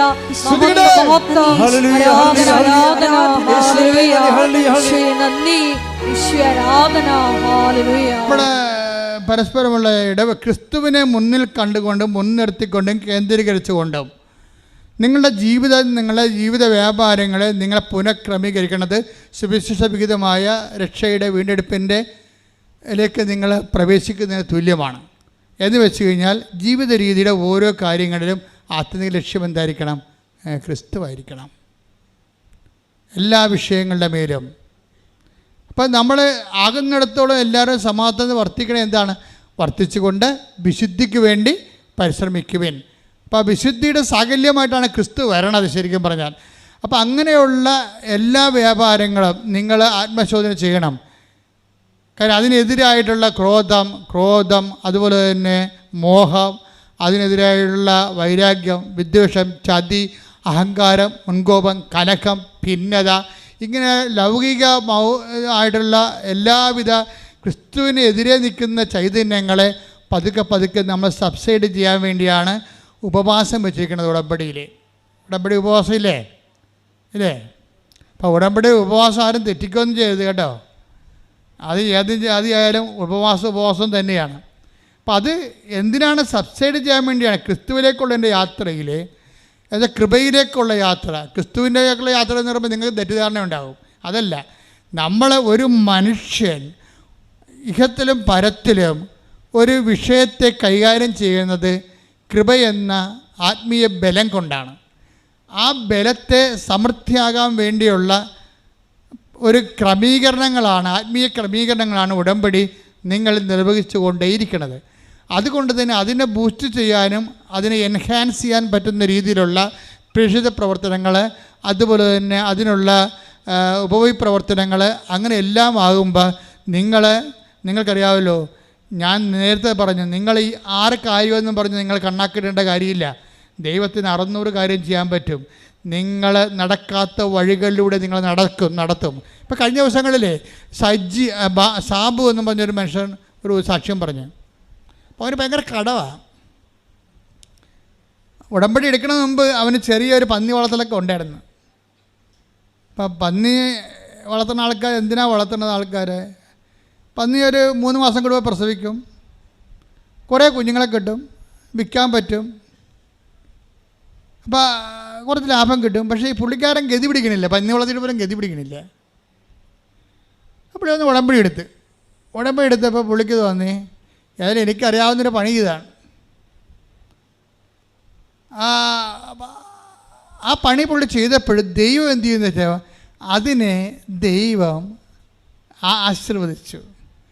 ആശീർവദിച്ചപ്പോൾ സാബ് പറയണത്, ഞാൻ പന്നി വളർത്തി നല്ല പരിചയമുള്ള ആളാണ്, പക്ഷെ അത് നഷ്ടപ്പെട്ടു പോണ സമയത്താണ് ഞാൻ ഉടമ്പടി എടുത്തു കഴിഞ്ഞപ്പോൾ സാധാരണ 3 മാസം 21 ദിവസമാണ് പന്നി പ്രസവിക്കണത്. എൻ്റെ പന്നി ഇപ്പം 3 മാസം തികയുന്ന മുമ്പ് തന്നെ പ്രസവിക്കാൻ തുടങ്ങിയെന്ന്. എനിക്ക് അർത്ഥം മനസ്സിലായില്ല എൻ്റെ. എന്ന് വെച്ച് കഴിഞ്ഞാൽ വരുമാനം കൂട്ടാൻ വേണ്ടി ദൈവം പ്രത്യേകമായ അതിൻ്റെ ജനുസ് തന്നെ മാറ്റിക്കളയുകയാണ്. ആ പന്നിയുടെ ജനുസില്ല, അത് മാറ്റിയിട്ട് പറയുകയാണ് 20 കുഞ്ഞിന് പകരം 40 കുഞ്ഞിനാണ് ഈ സാധനം പ്രസവിക്കണമെന്ന്. സമയം കുറച്ച് കുഞ്ഞുങ്ങളുടെ എണ്ണം കൂട്ടിക്കൊടുത്തു. ദൈവത്തിന് എങ്ങനെ നിങ്ങളെ രക്ഷിക്കാൻ പറ്റൂ? ദൈവത്തിന് നിങ്ങളുടെ ഇൻറ്റൻഷൻ വെച്ചുകൊണ്ട് എണ്ണി പിടിക്കരുത്. നിങ്ങളുടെ നിലനിൽപ്പ് തറയിൽ നിന്നുകൊണ്ട് തന്നെ നിങ്ങളുടെ അധ്വാനത്തെ നിങ്ങളുടെ ചിന്തയ്ക്ക് അതീതമായി നിങ്ങൾ വർദ്ധിപ്പിച്ചുകൊണ്ട് ദൈവത്തെ നിങ്ങളെ നിലനിർത്താൻ പറ്റും. ആ സാബു ഒരു ദിവസം ഇവിടെ വന്ന് ഇവിടെ നമ്മൾ ഭയങ്കര സങ്കടം. എന്താ കാര്യം? വലിയ ശനിയാഴ്ച പുള്ളി വന്നത്, ഉടമ്പടി പുതുക്കാൻ വേണ്ടി വന്നതേ. ആളെ കരകയറി വന്നപ്പോൾ ഉടമ്പടി പുതുക്കുന്നതിനെക്കുറിച്ച് ഓർത്ത് പുള്ളി വന്നപ്പോൾ വലിയ ശനിയാഴ്ചയായിപ്പോയി. വലിയ ശനിയാഴ്ചയായപ്പോൾ ഇപ്പോൾ ഇവിടെ ഇല്ലല്ല. അത് പുള്ളി ധ്യാനം കൂടിയിട്ടില്ലെന്നോ, ധ്യാനം കൂടി ആ പ്രാവശ്യത്തെ ധ്യാനം കൂടില്ലെന്ന് തോന്നുന്നത്. വലിയ ശനിയാഴ്ച ഇവിടെ വന്നപ്പോൾ കൃപാസനം പൂട്ടിക്കാനല്ല, ആൾക്കാർ കയറി മൗനമായി പ്രാർത്ഥിക്കുന്നു. ഉടമ്പടി ഒന്നും ശുശ്രൂഷ ഒന്നും ഇല്ല. അപ്പോൾ ഭയങ്കര സങ്കടമായി. അമ്മയെ കാണാൻ വന്നിട്ട് കാണാതെ പോകേണ്ട അവസ്ഥ വന്നില്ല എന്ന് പറഞ്ഞില്ല, സങ്കടപ്പെട്ടില്ല. പെട്ടെന്ന് ഒരു മുല്ലപ്പൂ മണം ഇങ്ങനെ കയറി ചുഴന്ന് നിന്ന്. നമ്മൾ പറയണതെല്ലാം ഇങ്ങനെ മുഴുവനും ഈ ഭിത്തിക്ക് മുഴുവൻ മാതാവിൻ്റെ ചെയ് വെച്ചിരിക്കുക. നിൻ്റെ ദീർഘനിശ്വാസം വരെ ഇങ്ങനെ സക്ക് ചെയ്ത് പിടിക്കും. എന്നിട്ട് നേരെ നിനക്ക് മനസ്സിലാകുന്ന ഭാഷയിൽ നിന്നോട് സംസാരിക്കും. എനിക്ക് മനസ്സിലായിരിക്കണത് ഈ പ്രസൻസാണ് ഉടമ്പടിയുടെ ഏറ്റവും വലുത്. വെച്ചാൽ നിങ്ങളെപ്പോഴും നിങ്ങളുടെ വീട്, കല്യാണം, PR, പെൻഷൻ എന്ന് പറഞ്ഞ കാറിക്കൂപ്പി നടക്കാതെ പ്രസൻസിന് വേണ്ടി ഒന്ന് മാറ്റിപ്പിടിക്കണം നല്ലതായിരിക്കും. എന്ന് വെച്ച് കഴിഞ്ഞാൽ, കർത്താവേ നിൻ്റെ സാന്നിധ്യം ഞാൻ കൊതിക്കുന്നു. ഒന്ന് പ്രാർത്ഥിച്ച്, നെഞ്ചത്ത് കൈവച്ച് പ്രാർത്ഥിച്ച്, കർത്താവേ, അമ്മേ പരിശുദ്ധമ്മേ, എൻ്റെ ഉടമ്പടി ജീവിതത്തിലൂടെ അമ്മയുടെയും ഈശോയുടെയും സാന്നിധ്യവും അനുഭവിക്കുവാൻ എന്നെ സാക്ഷിയാക്കണം. അങ്ങനെ സാന്നിധ്യത്തിന്റെ സാക്ഷിയാക്കി എന്നെ വളർത്തണം.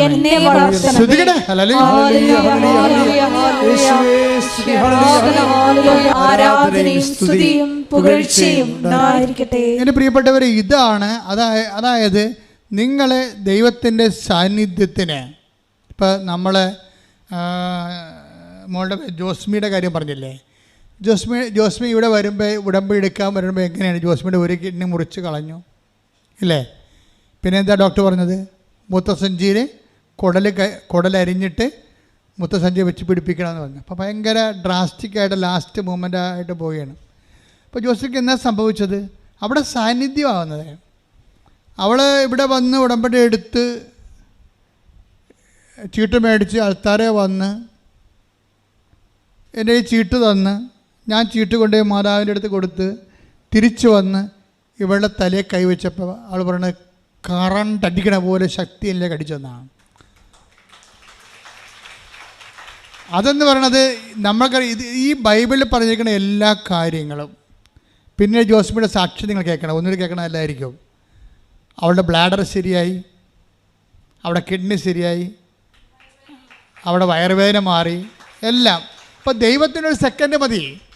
നിങ്ങൾ ഓരോ പത്രം കൊടുത്താൽ ശരിയാവുക, ദൈവം തരുക. അപ്പോൾ ദൈവത്തിന് എന്തെങ്കിലും കൊടുത്താൽ നമ്മൾ തിരിച്ചെന്ത് വാങ്ങിക്കാൻ വേണ്ടി ഉടമ്പെടുക്കണ പോലെയാണ്. നിങ്ങൾ ഇങ്ങനെ കുറേ വാദപ്പനിക്കാരുണ്ട് ഉടമ്പെടുത്തിരിക്കണത്. ഇങ്ങനെ എന്താ വാദപ്പനിക്കാരെന്ന് വെച്ച് കഴിഞ്ഞാൽ ആത്മാവായിട്ട് അവർ വാദപ്പനി, അവരുടെ ആത്മാവത്തിൽ ദൈവത്തോട് ഇങ്ങനെ ബാർഗൈൻ ചെയ്ത്, അങ്ങനെയല്ല. നിങ്ങൾ ചെയ്യുമ്പോൾ ഉടമ്പടിയിൽ ദൈവത്തിൻ്റെ സാന്നിധ്യമാണ് ലക്ഷ്യം വെക്കേണ്ടത്. ദൈവ സാന്നിധ്യം വന്നാൽ എല്ലാ വിഷയങ്ങൾക്കും തീർപ്പാകും. അതിന് ഞാൻ ആദ്യം പറഞ്ഞാണ് ചെയ്യേണ്ടത്. എന്താ ചെയ്യേണ്ടത്? ഈ ഭൗമാകർഷണവും ദൈവാകർഷണവും ഉണ്ടാകും സബ്ജക്റ്റിന്. ദൈവാകർഷണമുള്ള സബ്ജക്റ്റുകളുടെ എണ്ണം കൂട്ടണം. എന്ന് വെച്ച് കഴിഞ്ഞാൽ ദൈവത്തിൻ്റെ പോർഷൻ ഉറപ്പ് വരുന്നത്. ഇപ്പം നിങ്ങൾക്കൊരു കുഞ്ഞിനെ തന്നാൽ നീ പറയണം, ഈ കുഞ്ഞിനെ കർത്താവിൻ്റെ പ്രീതികരമായ കുഞ്ഞായിട്ട് ഞാൻ വളർത്തും. ഈ കുഞ്ഞു വഴി ഞാൻ മുമ്പത്തേക്കാളും നല്ല സ്വഭാവമുള്ള വ്യക്തിയായിട്ട് മാറും. എൻ്റെ അമ്മായിയമ്മയോട് ഞാൻ മിണ്ടണില്ല, നാത്തുമാരോട് മിണ്ടണില്ല, ഭർത്താവുമായിട്ടും മിണ്ടണില്ല. അപ്പോൾ വല്ല വഴക്കുണ്ടാകും. അപ്പോൾ ഇങ്ങനെയുള്ള എല്ലാ സ്വഭാവങ്ങളും ചിലരെ അനുഗ്രഹിച്ച് കഴിയുമ്പോൾ ചെളി കുറുകയിരിക്കണ ചെളിയിൽ സൂര്യൻ അടിക്കണ പോലെ ഇരിക്കും. നിങ്ങൾ അനുഗ്രഹത്തിൻ്റെ റിസപ്റ്റിവിറ്റിയിൽ നിങ്ങളൊരു മെഴുകാകനാണ് നിങ്ങൾക്ക് നല്ലത്. കർത്താവിനറിയണം മെഴുക എങ്ങനെയാണ്. സൂര്യൻ ഉദിച്ച് കഴിഞ്ഞാൽ വെയിലടിച്ച് കഴിഞ്ഞാൽ അത് ഉരുകും. ചെളിയാണെങ്കിൽ കട്ടിപിടിക്കും. നിങ്ങൾക്കൊരു കുഞ്ഞിനെ തന്നാൽ പിന്നെ കുഞ്ഞിനെ ഭർത്താവിനെ കൊണ്ട് പോലും എടുപ്പിക്കത്തില്ല, അമ്മനെ കൊണ്ട് എടുപ്പിക്കത്തില്ല, അതിൻ്റെ പേരിൽ പള്ളിയിൽ പോകത്തില്ല, കുടുംബ പ്രാർത്ഥനയ്ക്ക് വന്നെടുക്കത്തില്ല. കുടുംബ പ്രാർത്ഥന ഇരിക്കണ സമയത്തായിരിക്കും നിങ്ങൾ കൊച്ചിന് പാല് കൊടുക്കണത്. പലർക്കും വല്ലതും പറയാൻ പറ്റുമോ? കൊച്ചിന് പാല് കൊടുക്കേണ്ടതല്ലേ? ഇവളെന്താ ചെയ്യണമെന്ന് വെച്ച് കഴിഞ്ഞാൽ കുടുംബ പ്രാർത്ഥനയ്ക്ക് ഈ പണ്ടാരം ഇരിക്കുകയാണ്, കൊച്ചിനെ പിടിച്ചുകൊണ്ടിരിക്കുകയാണ്, ഇങ്ങനെ ഒരു 6 വയസ്സുള്ള കൊച്ചിനെ പിടിച്ചുകൊണ്ടിരിക്കുകയാണ്. ഇത് വായിട്ട് നോക്കി ഇങ്ങനെ ചത്തരുടെ വീട്ടിൽ മരിച്ചെടുക്കണ പോലെ ഇങ്ങനെ എന്ത് രൂപത്തിൽ നോക്കിയിരിക്കും. എന്നിട്ട് ഇവൾ ന്യൂട്രായിട്ട് കുഞ്ഞിനിട്ടൊരു കള്ള് വെച്ച് കൊടുക്കും. അപ്പോൾ കുഞ്ഞിക്ക് അതൊക്കെ അല്ലേ. അപ്പോൾ ഉടനെ ഇവിടെ 2 കൊട്ടും കൊട്ടിയിട്ട് കൊച്ചിനെ എടുത്തിട്ട് പാൽ കൊടുക്കാൻ പോയി. ഇവർക്ക് അവിടെ നിന്ന് സ്കൾക്ക് ചെയ്യണം. ഇവൾക്ക് കുടുംബ പ്രാർത്ഥനയിൽ നിന്ന് ആ കുഞ്ഞിൻ്റെ പേരിൽ കുഞ്ഞിനെ കിള്ളി നിലവിളിപ്പിച്ചിട്ട്, അതായത് ഞാനൊരു 21 ലക്ഷം ആൾക്കാരെ കൗൺസിൽ ചെയ്യുമ്പോൾ ഇതിൻ്റെ അകത്ത് എങ്ങനെയായാലും ഒരു 10,000 പിശാചുക്കളുണ്ട്. എന്ന് വെച്ച് കഴിഞ്ഞാൽ ഇതുപോലുള്ള തരവഴിത്തരങ്ങൾ കയ്യിരിക്കണം. എന്ന് വെച്ച് കഴിഞ്ഞാൽ ആ കുടുംബ പ്രാർത്ഥനയ്ക്ക് ഇരിക്കാൻ പറ്റുന്നില്ല. പിശാച് എങ്ങനെ ഇരിക്കാൻ പറ്റും? ഒരു 5 പ്രാവശ്യം കുർബാന മുടക്കിയിട്ടുണ്ടെങ്കിൽ തന്നെ ഗർഭിണികളാണ് അപകടാവസ്ഥ നിൽക്കുന്നത്. നിങ്ങൾ ഈ കൊച്ചിൻ്റെ പേരിൽ കർത്താവിന് വേണ്ടി പണി കൊടുത്തുകൊണ്ടിരിക്കുകയാണ്. നിങ്ങൾക്ക് ഗർഭിണിയുടെ പേരിൽ ആനുകൂല്യം കൈപ്പറ്റിക്കൊണ്ട് സംവരണമാണ്. ഗർഭിണികൾക്ക് സംവരണമാണല്ല. അവർക്കൊന്നും വീട്ടിൽ ജോലി ചെയ്യേണ്ട, അവർക്ക് പള്ളിയിൽ പോകേണ്ട, കുടുംബ പ്രാർത്ഥന കൂടേണ്ട, മൊത്തം സംവരണമാണ്. 90% സംവരണം. നീ എളിതര ഉള്ളിടത്ത് വാദം കൊച്ചാൻ വേണ്ടി സംവരണം കൊണ്ട് ദൈവത്തിൻ്റെ പണി കൊടുത്താൽ തിരിച്ചൊരു പണി വന്നാൽ എൻ്റെ പെണ്ണെ നീ താങ്ങത്തില്ല. അതുകൊണ്ട് നേരെ ചെവ്വേ വരാൻ പറഞ്ഞു. കർത്താവിൻ്റെ കുഞ്ഞ് ചോദിക്കുമ്പോൾ തന്നെ പറയണം, ഈ കുഞ്ഞിൻ്റെ പേരിൽ തന്നെ ഞാൻ മുമ്പത്തേക്കാൾ നിന്നോട് അടുത്തിരിക്കും. നിൻ്റെ കുർബാനയോട്, നിൻ്റെ ബലിപീഠത്തോട്, നിൻ്റെ കുടുംബപ്രാർത്ഥനയോട് ഈ കുഞ്ഞിൻ്റെ പേര് ഞാൻ നിൻ്റെ സാക്ഷികളായിരിക്കും. അതാണ് ദൈവത്തിൻ്റെ അംശമെന്ന് പറയണത്. അങ്ങനെ വന്ന് നോക്കട്ടെ, ശ്രുതികട്ടെ. ഹല്ലേലൂയ,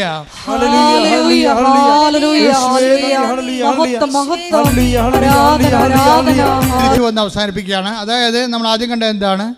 ആദ്യം കണ്ട 12:18 റോമർ എന്താ പറഞ്ഞത്? സാധിക്കുന്നിടത്തോളം എല്ലാവരോടും സമാധാനത്തിൽ വർത്തിക്കുക. അപ്പൊ എന്തിനാണ് സമാധാനത്തെ വർത്തിക്കണം എന്നാണ് പിന്നീട് പറയണത്. ഹെബ്രായർ 14:18 എന്താ പറയണത്? സമാധാനത്തെ വർത്തിച്ചുകൊണ്ട് വിശുദ്ധിക്ക് വേണ്ടി പ്രാർത്ഥിക്കുവേൻ. അപ്പം ഈ വിശുദ്ധിക്ക് വേണ്ടി പരിശ്രമിക്കണമെന്ന് പറയുന്നത് എന്തിനാണ് വിശുദ്ധി? എന്തിനാണ്? ദൈവത്തിൻ്റെ സാന്നിധ്യത്തിലേക്കാണ് ഈ സംഭവം പോണത്. ഹെബ്രായർ 14:13 ശ്രദ്ധിക്കട്ടെ. ഹല്ലേലൂയ, ഹെബ്രായർ 12:14 എല്ലാവരോടും സമാധാനത്തിൽ വർത്തിച്ച് വിശുദ്ധിക്ക് വേണ്ടി പരിശ്രമിക്കുവിൻ. വിശുദ്ധി കൂടാതെ ആർക്കും കർത്താവിനെ ദർശിക്കാൻ സാധിക്കുകയില്ല. അതാണ് പ്രശ്നം. വിശുദ്ധിക്ക് ലക്ഷ്യമൊന്നുമില്ല. വിശുദ്ധി ഒരു മാർഗമാണ്. സമാധാനമാണ് അതിൻ്റെ ആദ്യത്തെ സ്റ്റെപ്പ്. സാധിക്കുന്നിടത്തോളം സമാധാനത്തെ വർത്തിച്ചുകൊണ്ട് വിശുദ്ധിക്ക് വേണ്ടി പരിശ്രമിക്കുവിൻ. എന്തിനാണ് വിശുദ്ധിക്ക് വേണ്ടി പരിശ്രമിക്കണത്? വിശുദ്ധി കൂടാതെ ദൈവത്തെ ദർശിക്കുവാൻ സാധ്യമല്ല. ഉടമ്പടിയോട് സത്യസന്ധതയും നിൻ്റെ പ്രാർത്ഥനയിൽ ദൈവഗണം വർദ്ധിപ്പിക്കുകയും അതിൻ്റെ ഭൗമഗണം കുറയ്ക്കുകയും ചെയ്യണം. ഓരോ ഉടമ്പടിയുടെ ഓരോ മാസവും കഴിഞ്ഞു പോകുമ്പോൾ ദൈവദർശനത്തിന് നീ നിന്നെ തന്നെ ഒരുക്കുന്ന അതിശക്തമായ ദൈവികമായ സംവിധാനമാണ് ഉടമ്പടി. ഉടമ്പടിയിലേക്ക് നിന്നെ കൊണ്ടുവന്നതിന് നീ നന്ദി പറയണം ദൈവത്തോട്. നീ വെച്ചിരിക്കുന്ന നിയോഗങ്ങൾ മാത്രമല്ല ദൈവത്തിൻ്റെ നിയോഗങ്ങൾ, അതിനേക്കാൾ വലിയ കാര്യങ്ങൾ കർത്താവ് നിനക്ക് വേണ്ടി ക്രമീകരിച്ചിട്ടുണ്ട്. അതിലെത്തുന്നവരെ ഉടമ്പടി നമ്മൾ യാത്ര തുടരും.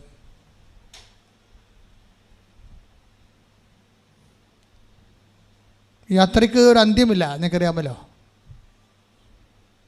നമ്മുടെ യാത്രയും നമ്മുടെ ഓട്ടവും ഒക്കെ, നമ്മുടെ ഓട്ടം വട്ടത്തിലല്ല കേട്ടോ, നീളത്തിലാണേ.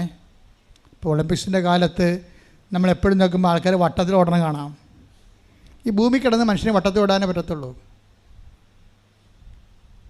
ഭൂമിയിലുള്ള മനുഷ്യൻ ക്രിസ്തു വരെ എല്ലാം വട്ടത്തിൽ തന്നെ ഓടിക്കൊണ്ടിരുന്നത്. ഓടിയ പാട്ടിൽ തന്നെ പിന്നെയും വന്നെത്തും. അതാണ് ട്രാക്ക് എന്ന് പറയുന്നത്. പക്ഷേ ക്രിസ്തു ആ വട്ടത്തിൽ നിന്ന് ചാൽ മാറ്റിയിട്ട് നിത്യത വരെ ഓടാനുള്ള വഴി തുറന്നു തന്നു. ഉടമ്പടി നിന്നെ നിത്യതയിലേക്ക് എത്തിക്കും. ഞാൻ ഈ ദിവസങ്ങളിൽ ഈ ഒളിമ്പിക്സിൻ്റെയൊക്കെ പത്രം കണ്ടപ്പോൾ എൻ്റെ മനസ്സിൽ പെട്ടെന്ന് ചിരി വന്നു. മനുഷ്യൻ വട്ടത്തിൽ കിടന്ന് ഓടണം. അപ്പോൾ എൻ്റെ മനസ്സിൽ വന്ന് ഓന്തോടിയ വെയിൽ വരെ, മനുഷ്യനോടിയ ഒളിമ്പിക്സ് വരെ, അത്രയേ ഉള്ളൂ. പക്ഷേ ഒരു വിശ്വാസി ഓടിയാൽ അങ്ങനെ ഒരു യുഗം ആ നിത്യത വരെ ഓടും. കൈയടിച്ച് ശ്രദ്ധിക്കട്ടെ. ഹല്ലേലൂയ. എന്തെങ്കിലും കാര്യങ്ങൾ ദൈവത്തിൻ്റെ ഉടമ്പടിയിൽ നിൻ്റെ വിഷയത്തിന് പറ്റുന്ന രീതിയിൽ ദൈവം തന്നില്ല എന്ന് നിനക്ക് തോന്നിയാൽ ഉടനെ നീ അതൊരു പോളിസിയാക്കണം. ആ ഫണ്ട് മുഴുവൻ പോളിസിയാക്കണം. നിത്യതയിൽ റീഫണ്ട് ചെയ്യാൻ പറ്റുന്ന രീതിയിൽ ദൈവത്തിന് തിരിച്ച് സമർപ്പിക്കണം. കേൾക്കപ്പെടാത്ത പ്രാർത്ഥനകൾ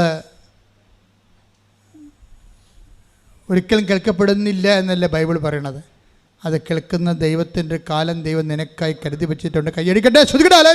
ഹല്ലേലൂയ, ഹല്ലേലൂയ. മഹത്വം, മഹത്വം, ആരാധന, ആരാധന. ഹല്ലേലൂയ, ഹല്ലേലൂയ. എൻ്റെ മക്കളെ, വലത് കരം ഇടത് നെഞ്ചിൽ വെക്കണം, ഇടത് കരം ശിരസിൽ വെക്കണം. ഉടമ്പടി ചെയ്ത എല്ലാ വിഷയങ്ങൾക്കും വേണ്ടി ഓൺലൈനിലുള്ളവർക്ക് വേണ്ടിയും കൂടി പ്രാർത്ഥിക്കുന്നു. അച്ഛൻ പ്രാർത്ഥിക്കുന്ന അത്രയും സമയം ഇടിമുഴക്കം പോലെ ശ്രദ്ധിച്ചുകൊണ്ടിരിക്കണം. കർത്താവിൻ്റെ കൃപ നിങ്ങളെയൊക്കെ ആവശ്യിച്ചുകൊണ്ട് അനുഗ്രഹമായും കൃപയായും സൗഖ്യമായും കർത്താവിൻ്റെ സ്നേഹം പെയ്തിറങ്ങുന്ന വലിയ നിമിഷങ്ങളാണ്. ശ്രദ്ധിക്കേണ്ടത്. ഹല്ലേലൂയ, ഹല്ലേലൂയ, ഹല്ലേലൂയ. കർത്താവിൻ്റെ ഉന്നതമായ നാമത്തിന് സ്വസ്ഥം ചെയ്യുന്നു. കർത്താവിൻ്റെ വിശുദ്ധ പൗരോഹിത്യത്തെ മഹത്വപ്പെടുത്തണമേ. കർത്താവ് സഭയിലുള്ള സാന്നിധ്യത്തെ പ്രകടമാക്കണമേ. 38 വർഷം ഞാൻ അർപ്പിച്ച കൃപാനയുടെ യോഗ്യതയായി കൃപാസനത്താറയിലെ ജീവനോടെ പ്രത്യക്ഷപ്പെട്ട പരിശുദ്ധ അമ്മയുടെ മാധ്യസ്ഥത ഇയാൾ തറയിൽ നടന്ന 10,000-കണക്കിന് ആരാധനയുടെ കൃപയിൽ ശക്തിയിൽ യേശു ക്രിസ്തുവിൻ്റെ ഉന്നതമായ നാമത്തില് മാരക രോഗങ്ങള്, തീരാവ്യാധികള്, ജീവിത ദുരിതങ്ങള്, ജീവിത തടസ്സങ്ങള് എല്ലാം യേശു ക്രിസ്തുവിൻ്റെ നാമത്തിൽ മാറിപ്പോകട്ടെ. കർത്താവേ, അപ്പാ, സ്വർഗീയ പിതാവേ, അങ്ങേ പുത്രനായ യേശു ക്രിസ്തുവിൻ്റെ നാമത്തിൽ പ്രാർത്ഥിക്കുന്നപ്പാ, നിന്റെ തിരുമുറിവാർന്ന വലത് കരത്താൽ എല്ലാ മക്കളെയും സ്പർശിക്കണേ അപ്പാ. അപ്പൻ്റെ കൈകൾ നീട്ടണമെന്ന് പ്രാർത്ഥിക്കുന്നു സ്വർഗീയപ്പ. എല്ലാ മക്കളെയും സ്പർശിക്കണമേ, എല്ലാ മക്കളെയും സ്പർശിക്കണമേ. ത്വക്കുകള്, ശരീരങ്ങള്, ആന്തരിക ശരീരങ്ങള്, ആന്തരിക അവയവങ്ങള്, കോശങ്ങള്, പേശികള്, നീര് കെട്ടിയ ശരീരം അപ്പാ സ്പർശിക്കണമേ. കർത്താവേ, വെള്ളം കെട്ടിയ വയറുകള് സ്പർശിക്കണമേ. കരരോഗികള്, കിഡ്നി രോഗികള്, നീര് കെട്ടിയ ശരീരം, വെള്ളം കെട്ടിയ ശരീരം, ഡാമേജ് ആയിട്ടുള്ള ആന്തരിക അവയവങ്ങള് അപ്പാ സ്പർശിക്കണമേ. ദൈവത്തിന്റെ കരുണ, യേശുക്രിസ്തുവിന്റെ കരുണ, കർത്താവിന്റെ കൃപ നിങ്ങൾക്ക് ആവശ്യിക്കട്ടെ, നിങ്ങൾക്ക് ആവശ്യിക്കട്ടെ. മാർഗരോഗങ്ങള്, തീരാവേദികള്, പാൻക്രിയാസുകള്, കരള്, കിഡ്നി, ശ്വാസകോശങ്ങള്, തൈറോയിഡുകള്, ശിരസ്, ബ്രെയിന്, ഉച്ചുമുതൽ ഉള്ളംകാല് വരെ എല്ലാ കോശങ്ങളും, എല്ലാ പേശികളും, എല്ലാ ആന്തരിക അവയവങ്ങളും യേശുക്രിസ്തുവിന്റെ നാമത്തില് സൗഖ്യം പ്രാപിക്കട്ടെ. Hallelujah, hallelujah. യേശു എല്ലാ രോഗങ്ങളും സുഖപ്പെട്ടുകൊണ്ട് യേശു അങ്ങയുടെ നാമത്തെ ഈ ആരാധനയിലൂടെ മഹത്വപ്പെടുത്തണം. എല്ലാവരും മുട്ട നിൽക്കാം, മൗനമായി പ്രാർത്ഥിക്കട്ടെ.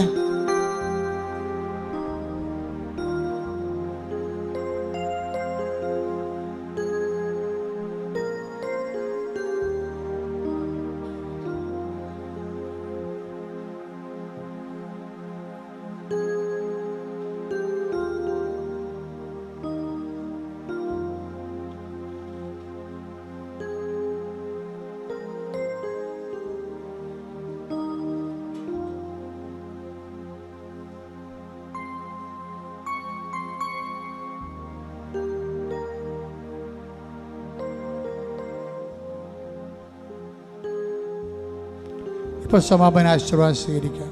ശിരസ് നമിച്ച് ആശീർവാദം സ്വീകരിക്കുക. എല്ലാവരോടും സമാധാനത്തിൽ വർത്തിച്ച് വിശുദ്ധിക്ക് വേണ്ടി യത്നിക്കുവാൻ ഈ ആരാധനയിലൂടെ ഞങ്ങളെ അഭിഷേകം ചെയ്യണമേ എന്ന് പ്രാർത്ഥിക്കാം. ഈശോയെ, നിൻ്റെ തിരഞ്ഞെടുക്കപ്പെട്ട സാക്ഷ്യഗണത്തിലേക്ക് ഞങ്ങളെയും ചേർക്കണമേ എന്ന് ഞങ്ങൾ ഒരു നിമിഷം പ്രാർത്ഥിക്കുന്നു. ജീവിതത്തിൽ എന്തെല്ലാം പ്രശ്നങ്ങളുണ്ടായാലും നിന്നിൽ മാത്രം, ക്രിസ്തുവിൽ മാത്രം സമാധാനം കണ്ടെത്താനുള്ള വലിയ കൃപയ്ക്ക് വേണ്ടി ഹൃദയത്തിൽ പ്രാർത്ഥിച്ചുകൊണ്ട് നമുക്ക് ശിരസ് നമിച്ച് ദിവ്യകാരുണ്യനാഥൻ്റെ ആശീർവാദം സ്വീകരിക്കാം.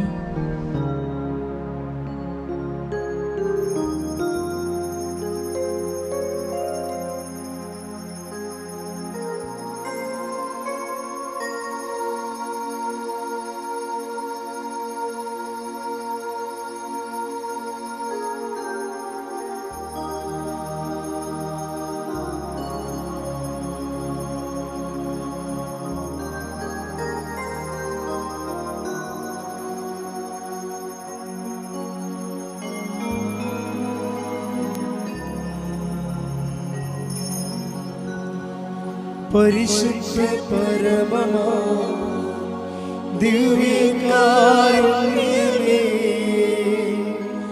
എന്നും എന്നും അങ്ങേക്കാരാധന. പരിശുദ്ധ പരമമാ ദിവ്യകാരുണ്യമേ എന്നും എന്നും അങ്ങേക്കാരാധന. പരിശുദ്ധ പരമമാ ദിവ്യകാരുണ്യമേ എന്നും എന്നും അങ്ങേക്കാരാധന. ആവേ ആവേ ആവേ മരിയ ആവേ